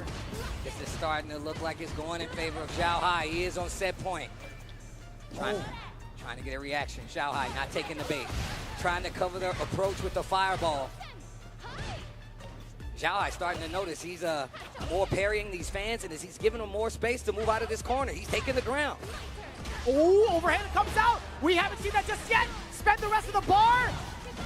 Damn, that does No kill. need to question the authority. Level 3 comes That in. is You crazy. already know. James, take a bow. It's gonna kill. And that is going to be 3-1 on the side of Kwai Shao Gaming right here. Wait a minute. Wait a minute. What do we got, Steve? With the calculations, we have We're 20 ourselves points. a tie ball game, ladies and gentlemen. We're going to the final match. Who do you send up to take the first round here in the playoffs? Technically, can you send up the captain again? I don't think you can send up the captain again because he played first. He lost first after the side switch. So I think he has to. We'd have to go through the rest of the rotation. Yeah, you You're got to right. go through the rest of the rotation. What? No, it should man, be Riddles Chow Hai is in next. the hot seat. Ooh, but I mean, look, Zhao Hai's off the table. I mean, it doesn't mean anything because that VX whole Bal's team off is the crazy. table, but Shen and Mickey played, so it's between them two now. Mm. Oh my lord. Oh, actually, no. I'm tripping. It's up to Mickey. It's up to Mickey. It's up to Mickey. It's up to Mickey. Oh, man. I would assume so. We're going to see who comes out for the Squash Out Gaming team. And look, the contention on both sides was very strong. Nephew was playing just classic game, and he was forcing Zhao Hai to make a lot of big mistakes. But the thing is, Zhao Hai, the follow-up on the fans, I feel like when we look back at this set, it was the fan action that actually stopped Nephew from getting his game started. But we did see a nice little run with the throws, especially in this situation. Yeah, I mean, it carried over from this round and also the round after it, right? Allowing Nephew to actually get a W on the board. It was that moment where I knew, okay, Zhao Hai, he's got to make a change up here. The conditioning, it was applied, it did work out, and he just kept it sturdy throughout the rest of the games. And again, we talked about that second round. A lot of the conditioning from Nephew was well placed off of those mediums for the very first set, very first introduction. But again, Zhao Hai being able to just stuff out Nephew, not even just with the fans, the drive forge approach got stuffed out, the jump-ins got stuffed out multiple times over. It's been really tough to find any sort of gap against Zhao Hai's stonewall defense. And once again, the follow-up on the fans is really what did it. Once he started respecting the fans, the ground game opened up for Zhao Hai and Mai. He started doing a lot more roundhouse. That opened up even more with that stand fierce, and he just pushed back to the other side of the screen. You get a hit there, you know you're going all the way to the other side. Corner control, Zhao Hai knows exactly how to play around that. That's going to get him a W. Ties up this team battle set 40-40, and now things get dicey because the next one will be the last one for one of these two teams. Oh my God, KSG. In full fashion, by the way, making the comeback from the deficit off of the first exchange. It's exactly like their storyline throughout the entirety of the season.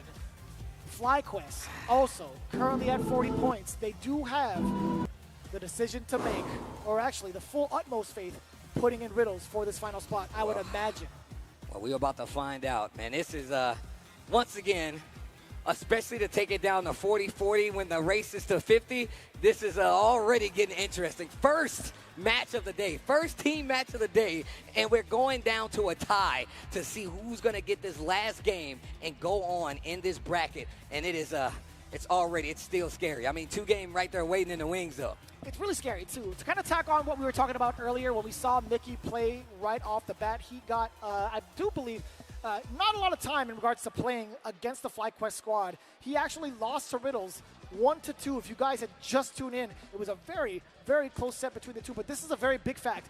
You don't have enough data on Mickey. He does have the ways to adapt and also go into the Cammy pick if need be. So will that come into play against Riddles? I mean, think about it when it came into play, when they needed it most. And that last-ditch effort. They what showed the happens? Cammy signal? Boom.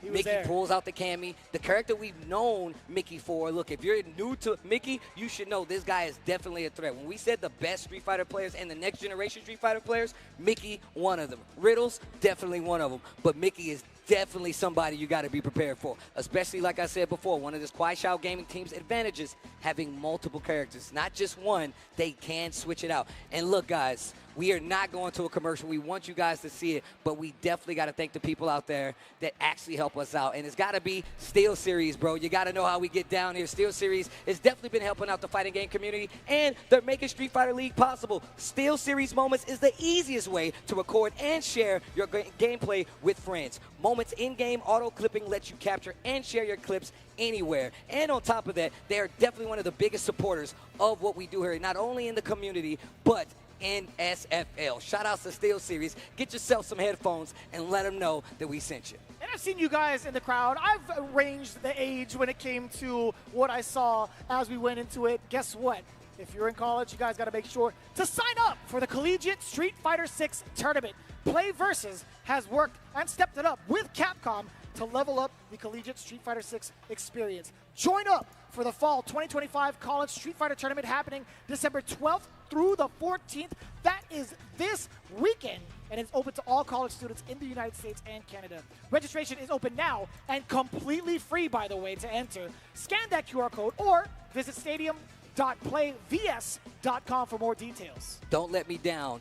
join that college tournament so we can make it happen. And of course, man, shout outs to Corsair, man. Check out the Nova Blade Pro, the official levelist controller of the SFL Pro US. We've been clicking and clacking on this bad boy all season. I know, James, you want one? They're down there. You can get yourself your very own. And they have definitely been helping us out, especially with the cool peripherals to play fighting games at your coolest. And you can see the neon lights on the side. You can actually set up different profiles for when you play at different games. And they even got the stylus up here. So when you're in training mode, you get the quick reset. No better way to play some leverless playing action. Shout out to Corsair for hooking us up, supporting SFL, and just having some really cool controllers for you guys to get good with. It's actually godlike. If you guys are here right now, or maybe if you're around the area, they actually have a Corsair booth right below us to try this out for yourself. And I'm telling you, man, it is godlike. It has been mad fun to play. It's been mad fun to press these buttons, and it's also really slick and good to look, really cool to look at.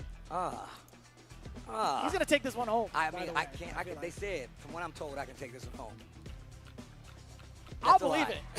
Oh, you got literally at the same time. I'm sorry.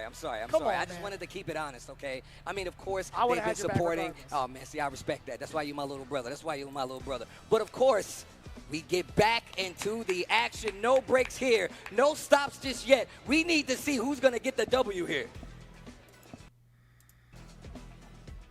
So going now, to be the next step in this team battle is about to commence. the final moments between FlyQuest versus Guayxiao Gaming. Who is going to take the W to face off against Dos Juegos, 2 games waiting in the Raptors? Whoa, you can bring them back. We're learning every day as we go. Xiaohai versus whoa. Pug. You got it. Captain versus captain. This is about to be interesting. We saw what happened in that first exchange, right? We saw what happened in that first exchange. Let's see if Xiaohai has thought about that last fight and is bringing something new to the table. And I would love to know, I guess we're 100% going to get the Cammy from Punk. Maybe. We're going to find out for sure. But we just saw how well the Mai has been working out for Xiaohai. The conversions, especially with controlling the screen for fans. And now I feel like since he's played these games, he's fought up against these even more mobile characters. He's going to be a lot more prepared to deal with what Punk is going to put down, especially if it's that Cammy. Man, it was that hard to read just based off of the first exchange alone, right? Even as commentators, it's very difficult to read out what would have happened between these two. I did not expect it to go in that fashion in 3-1. But funny enough, if you're just looking at the stats prior to the playoffs, Punk, he got the first W over Xiaohai 3-1. In the rebuttal, though, Xiaohai came back 3-1. We're looking at something very similar. Punk had got the initial 3-1 in that first set in here, in the playoffs. Can we see history repeat for the side of Xiaohai for the ultimate clutch battle, for the Omega dub? So the thing is, though, had a little more time in between those. You had a day, you had a couple games possibly in between those, but now you ain't even left the stage. You're still thinking about the last game. So the mental stack is real. All right, guys. Yo, LA, you guys ready? That's what I like to hear. We're about to get into it. One of these teams will be going home. They're going to be joining you in the crowd, watching the action. Who will it be? Will it be FlyQuest? Will it be Guayxiao Gaming? That's what I'm talking about. Hype him up. That's what I'm talking about. Let's go, Joel. That's what I'm talking about. That's our guy. Oh, man. Still got the healthy hair looking. I like that. Bro. What a beast. What an absolute unit. All right, all comes down to And he operates this. the cameras? What can't he do? Class act, bro. That guy's a class act. Yo, who got the snacks up front? Hook it up. I know. Yo, Jenny, stop it. Bring Come him on up now. here. Bring him to the steps. That's bring not him, fair. bring him, Just bring him, toss bring him. it. Just toss it. I like how she looked Your up. best cannon. Just. She's tall. It'll reach. She could do that. She could do that. But no, seriously though. All right, this is absolutely the last match between these two. It is. Whoever gets this will be going on 2 games, sitting there waiting on whoever makes it out of the battle. For the year. For the year of oh Street my. Fighter League US 2025. Bruh. Can you believe it? I'm sweating just thinking about it. It's gonna be crazy. I'm bro. not even a sweaty dude. I am perspiring up here. Look, if you're for not a very sweating, good reason. if you ain't sweating, that means there ain't no skin in the game. And That's this facts. is very nerve-wracking, bro. I'm telling you right now. I bet you these players are sweating. I mean, I hope not, because I'm trying to take one of those bad boy chairs home. I'll tell you what, man. That That's- things would look nice in the living room. Just saying, you gotta spray it down like you go to the gym, bro. You gotta clean off the equipment once you're done. Kwai Shao Gaming gearing up against FlyQuest is going to be captain on captain violence. Shanghai versus Punk the God. Mai is definitely going to be the pick for Shanghai, obviously. Do you ever think Punk's going to pull out the Sea Viper? Look, you and I both. I'm not recommending it, but I'm just curious. You and I both want the Sea Viper, but will it be able to get the job done, man? I got to echo Problem X once again. It's a difference between having a secondary and an alt. Having a secondary is not as good as having an alt. Your alt means that you can fight with them just as well as that main character. So will you switch to it? Will you be willing to put your SFL life on the line for not your main character? Would you do that? And also not just for your own skin, it's for the rest of the team. For the rest of the team, bro. Money on the line. Pride on the line. And you're fighting one of your biggest Street Fighter rivals to stay alive. Come on, bro. It writes itself. It genuinely writes itself. You can see Kwai Shao Gaming, the team, standing up from the bench, too. They are just ready. Yo, even Shen's getting hot in here, man. Oh, Shen taking off the jacket. Yo, calm down, buddy. Easy. Hold Easy. on. What a beast. Yeah, Xiaohai definitely, like I said, looking at that last game of Xiaohai, he's looking a lot more prepared to deal with what's happening, especially when it comes to the superior walk speed of some of the characters you're fighting with the jury, but also getting a lot more control of the fan pressure and just controlling the screen overall. I kind of want to see if that's going to be the case again. Like, is Xiaohai going to play to his chest just like the last couple of games? I mean, obviously it led to his defeat. I wonder if he will become more active. Of course, he's got great control over the spaces. He was very reluctantly throwing out some of these fans. He started to catch some of the movement against Punk as well with some of those standing heavy punches. But if he does decide to move forward, if he does decide to get aggressive, I'm so scared for him when it comes to Punk's ability to snipe out movement with the low medium kick alone. Yeah, no, that's absolutely true. And just looking at how Xiaohai was fighting that first matchup with Punk, it was more about that fan pressure, that stand roundhouse pressure. He wanted him to stay there. Punk wanted that also, though. The perfect parries, the stand roundhouse, the whiff punish counter sweeps all came from the side of Punk on multiple fashion, not once, not twice, multiple times. But that led to it.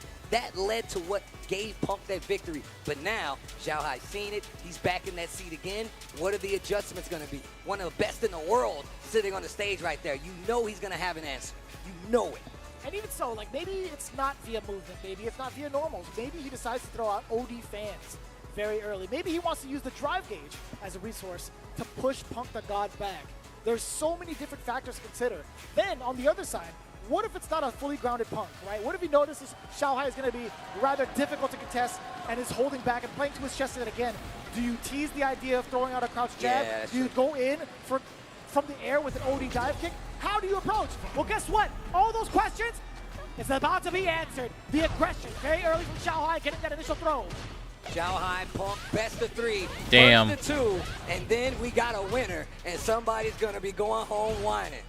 All this first of two. Punk back to the wall. Look at this pressure from Xiaohai. He is not letting him move. Whip punish, spins it instantly. This is what I was talking about, those powered up fans. Now look at it. Look at the drive gauge. Getting chipped. And look at the damage on top of that. Again, just to remind you, you see it at the top of the screen. Two matches, $10,000. Final 10 points. Xiaohai off to the races yet again. He's playing aggressively, Steve. And he's closing the distance earlier. He's not even giving Punk a chance to dive kick, hit a button, and mix him up. He's literally not letting him play. And now gets the confirm spin some meter to get the side switch. What do we talk about, Steve? He understands the aggression now. Punk immediately going for the drive reversal to prevent Xiaohai from any sort of momentum. Jump back jab. The whip punish against the roundhouse. The meaty's applied as well. Xiaohai looking rather dry in that yellow zone. He does have three now. A single hit will get him out of the corner. If he lands it, wait a minute. That stand fierce, bro. That bad boy got some mileage on it. It's a car of its own. Nice anti-air. Life a lot closer to contention. That's before Punk got that crouch immediate kick. And kicking it old school style. Break her legs. Dead. That's one round apiece. And 2 bars on the side of Xiaohai. 1 for Punk. Damn, my cousin back there in the game is getting hyped, bro. Shit. Crazy. What happened to his eye? I don't want to talk about it. Number 1. Coming in through for Xiaohai yet again. If it's not one corner, it's another. He does have control against Punk temporarily. How do you find your way out? Ooh, skinny that. No, that's that frame kill. It's so funny looking. Ooh. Running into these big buttons. You might not get the combos, but those hits are adding up. Oh. Pump finds the hit. He's got Good shit. Punk making it clear, getting the first game. Now Xiaohai, Kwai Xiao Gaming on the ropes. It's so difficult too because you would think to yourself, I got Punk at the corner, I'm in full control, I'm chilling. But if you let go for just 1 second off of the gas, best believe that speed bump is coming. And now he's playing back how he was playing in that first game. That roundhouse range, that fan range where he's getting perfect parries, getting those big punish counter roundhouses, and he's making Xiaohai sweat. Fishing for something. I love the drive reversal. Keep the momentum. He's got the bar. Will he spend it? Reset, put himself in the corner, and he's burnt out. How did Xiaohai know to jump out like that? How did he know Punk was trying to readjust and possibly get a throw bait?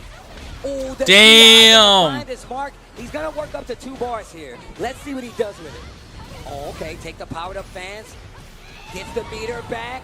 Xiaohai gets the hit. God damn, he stole the fuck out of that. Done. I told you, one of the best on the planet, bro. You think he's just gonna go down quietly? He's gonna roll over and say go? Nah. Yeah. I like that, weaving past the second part of the fans with the OD uppercut. Punk swings with the roundhouse as well. The fans coming back into play from further out. He had the spacing trap ready for the DP in reaction to the spin knuckle. But what do you do to get in as Punk? You've been eating a lot of this damage. Wow, his jump-ins are so good. Takeoff. Now, the assault is here. The throw.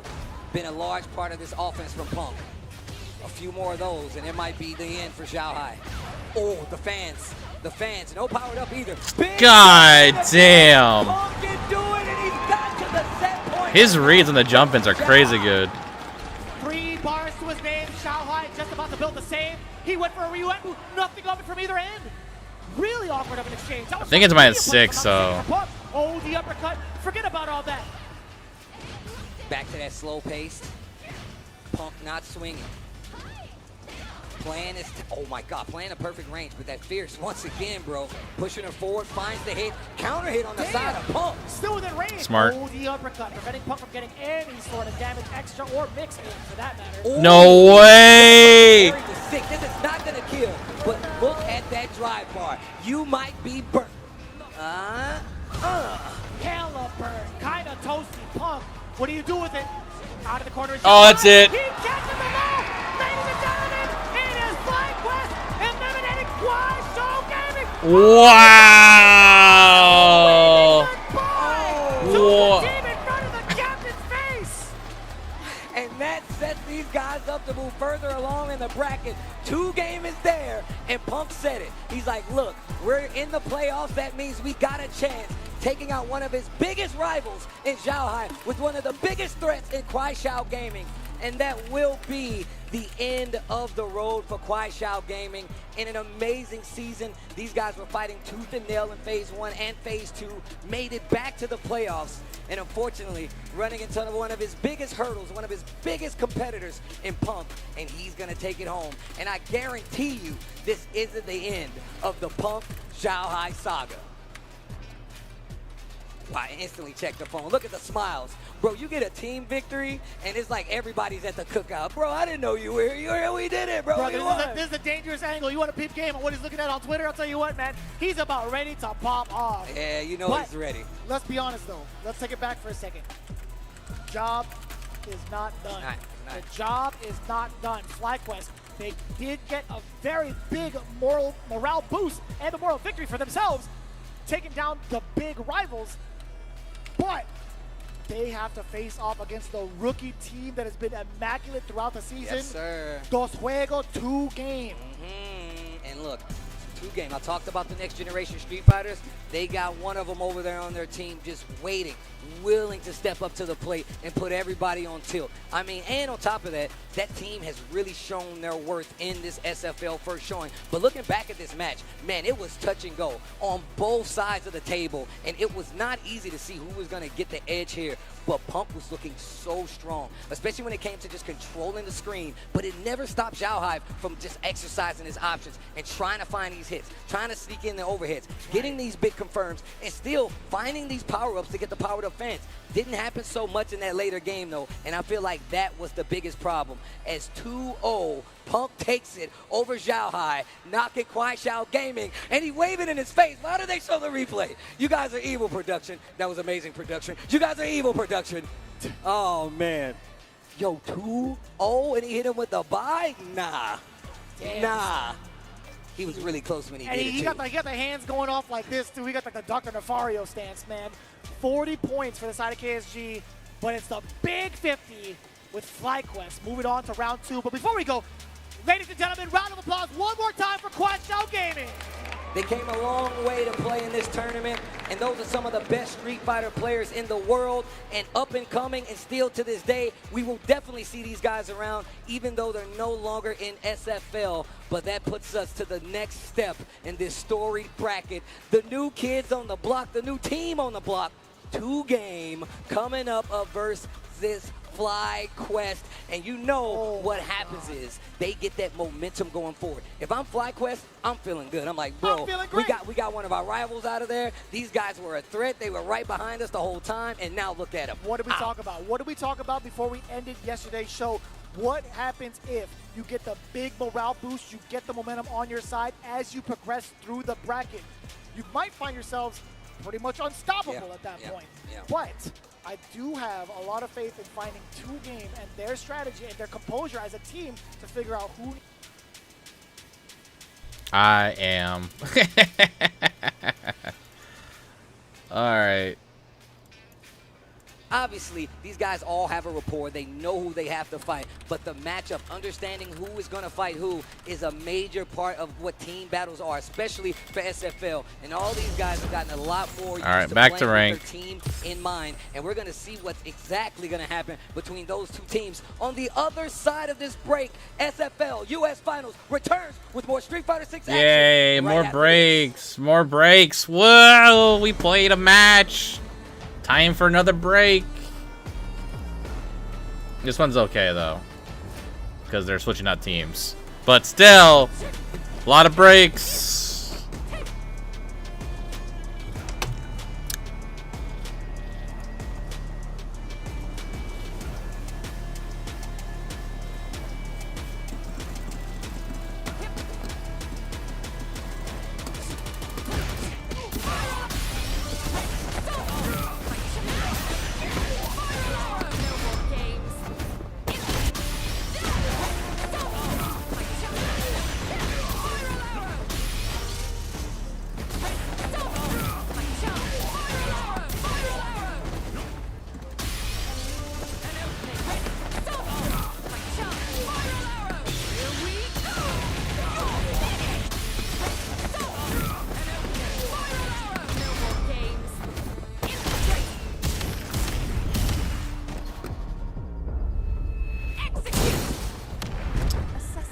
It's crazy because I actually probably would pay for PPV if you could guarantee, you know, like back-to-back-to-back matches.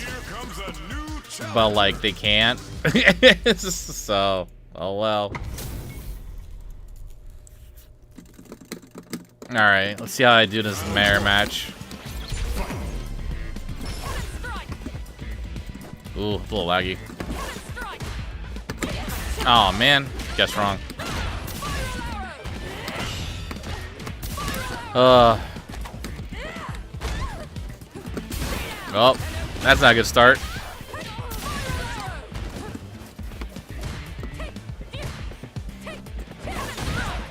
Damn, I guessed wrong on every interaction.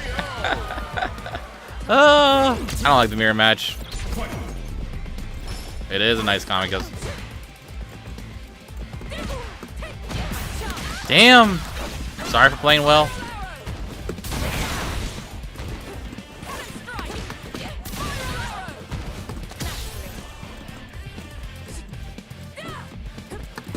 Ah! Wow! Goddamn.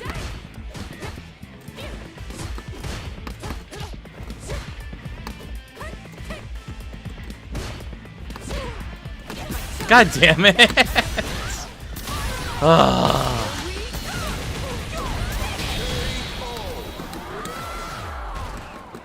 So hard. Cammy wins. Just literally everything I did was wrong. You confirm that heavy punch. God damn it. Oh no. Wow. Just raw. Wasn't ready. It says install scene just to play with mods.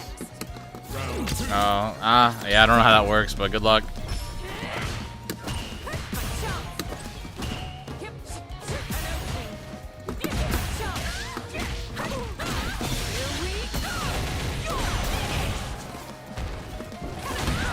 Oh, okay.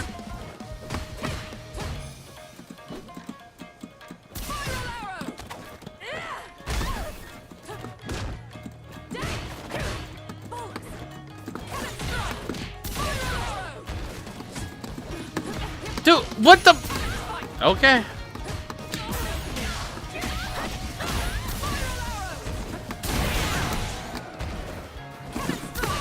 No, that was DP. What is going on?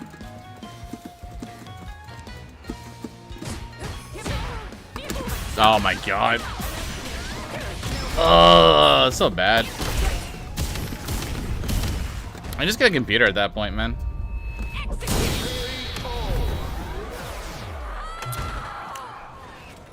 How we out in the breaks? Cammy wins.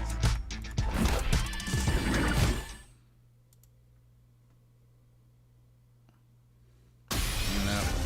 Interviewing people that don't matter.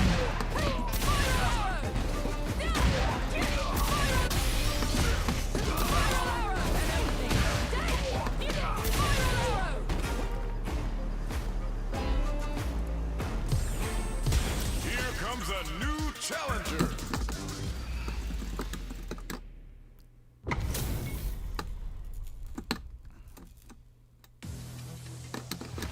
Round one. Fight.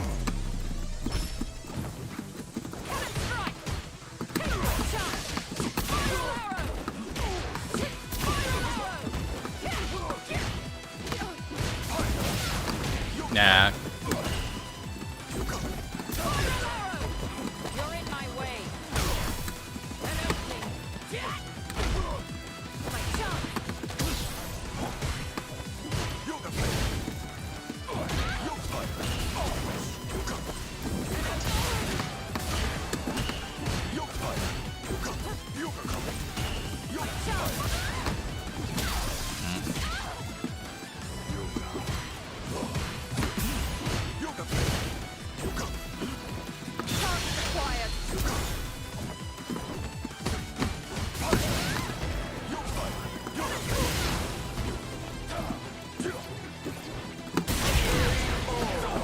Oh, I wish like any of my emotions would come out when I want them to. Ugh, so bad.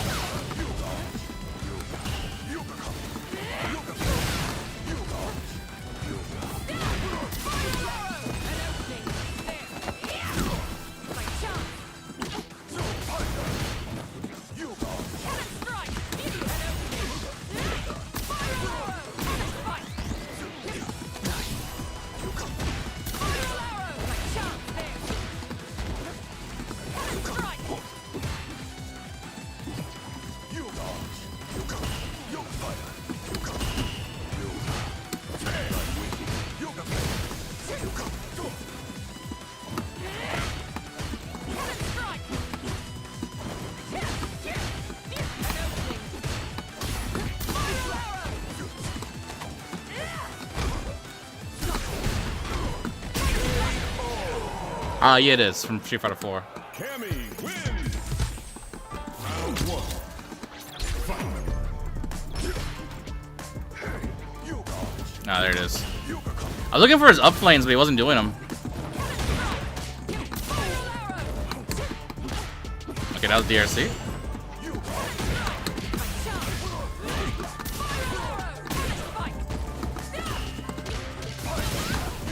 Okay. It was alright. What? God damn it. Okay.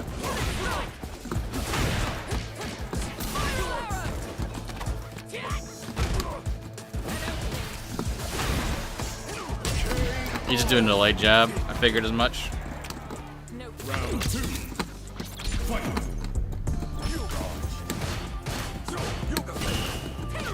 There we go.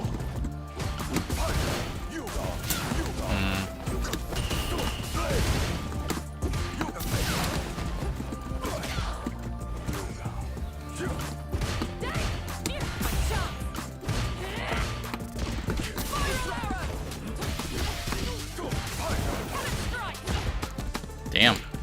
Oh, I got up earlier at least. God damn it. That was plus fuck. God damn it, dude. Dude, come on! Oh my god.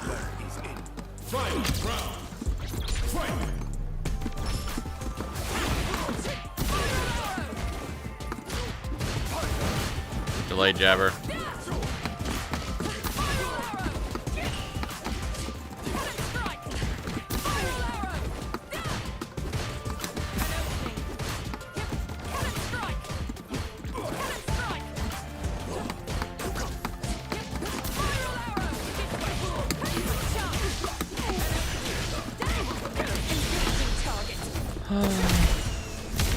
Playing yet? Nope. Locked on.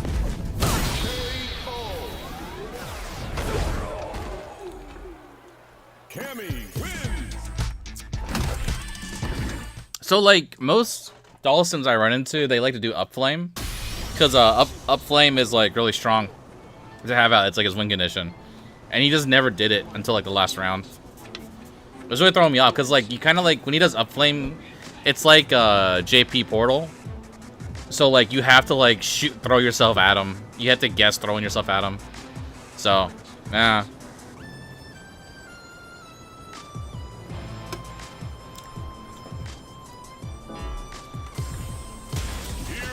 Oh god.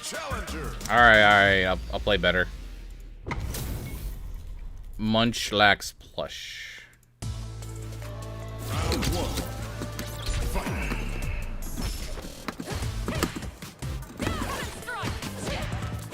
Really? Okay.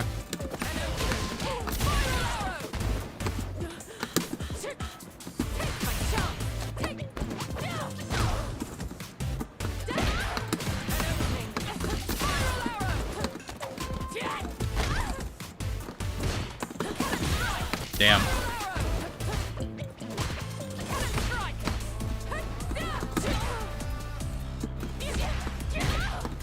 Oh my god.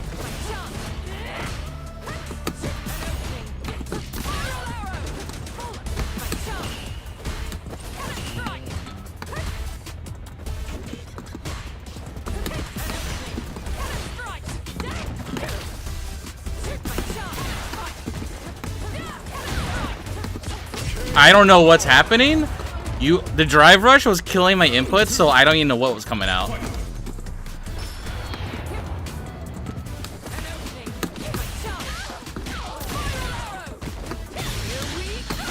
I thought he was gonna backdash again.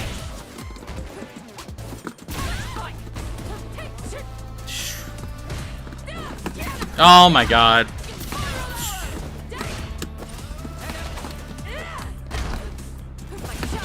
No, that's not real.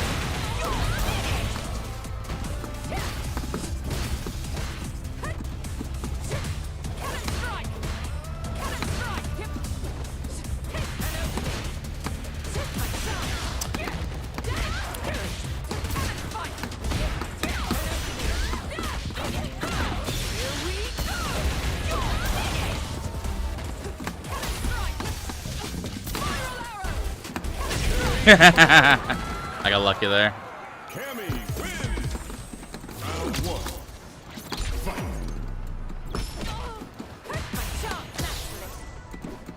Seems pretty aggressive.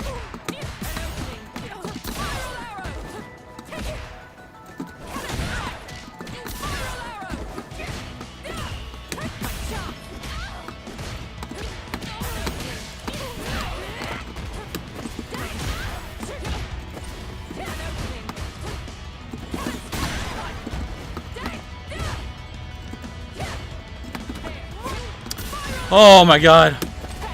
Oh my god.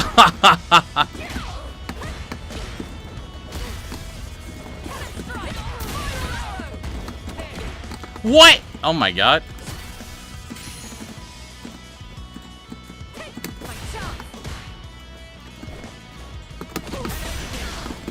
Oh.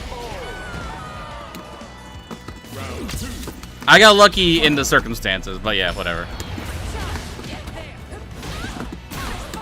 That was luck. Damn.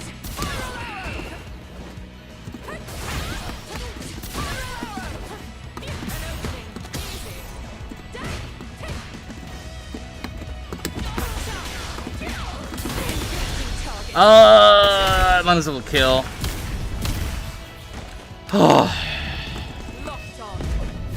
Oh, never mind. We're good. And just in time? Just in time? Yes, we are. Yes, we are.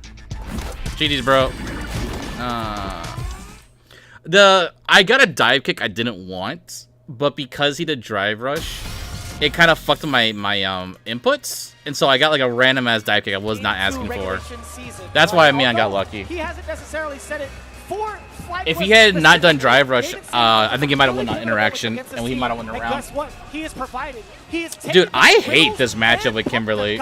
Yeah, I know, yeah. Just you know. GG's. GG easy. All right, well, here we go. 2-game and Brian Job. FlyQuest with the Psycho. We're getting into it, and this momentum is already looking like it's on the side of 2-game and Brian Job. Look at the amount of control coming up from the soul bar. The sway actually does get checked in reaction from Psycho for the slide. That was excellent. Shit. I mean, that's definitely a thing you need to worry about. That funky sway is definitely going to make Kimberly second-guess some of her approaches, especially when she got that. I did not know how to deal with sway at all with Kimberly, so like that, but it was the optional select coming in from that was Psycho. one of my growing pains. Didn't take any damage to the driving as much. We get level 1 though. Oh, it whipped! Uh-oh. Psycho's got a chance. He got the hit. There's a punish. You're in burnout, and that's the chip sequence. Jesus, H. Criminy. That guy's violent. All right, so this is the plan. We're gonna root for your boys for every match except for Nephew. We stand Nephew in this stream, but you can vote for everybody else. Root for everybody else. Slide, a bad place teleport, and we know they like to control the ground with the Kimberly. But once again, fighting back to this corner, Brian Job in full control. Remember, this is best of 3, first to 2. 10 points on the line. 50 is where they're trying to go, and that's gonna be the first game to Brian Job and 2-game. And Blast instantly walked up. He's like, yo, don't let him do that. I'm just gonna be real. I think your boys want this more. I love that's another part of this team. Terrifying, by the way. When you have Blas, he is also considered part of like the group of mad scientists in the world of Street Fighter. You know how many times he's adapted to certain. So I know Blas is Chilean. Are the rest of them Chilean too, or they're other parts of South America? Oh man! Just in case you didn't know, just in case it wasn't enough of Blas, let me drop you with some knowledge. Multifaceted coaching, right? Like Juninho Ross can give you the tech and he's going to give you the support, but also you still get the tech from somebody like Blaz, who already shifted the game already, pulling out the Sagat. We're going into game 2. Brian Job looking real good. This pace definitely favors him. And look, if I'm fighting Kimberly, I want the match to last as long as possible. Oh, big pickup once again. Insane amounts of damage. Okay. He's showing out from the side of DJ, but these frame chops are so potent as well. Oh my damn, gosh. son. Look at the connection. Well, they got service all around the world with that kind of link. Snap on it. Damn, Psycho is getting fucked. This is crazy. Doing his job. Look at that match point. Anti-air to start off. Psycho hasn't found the opening.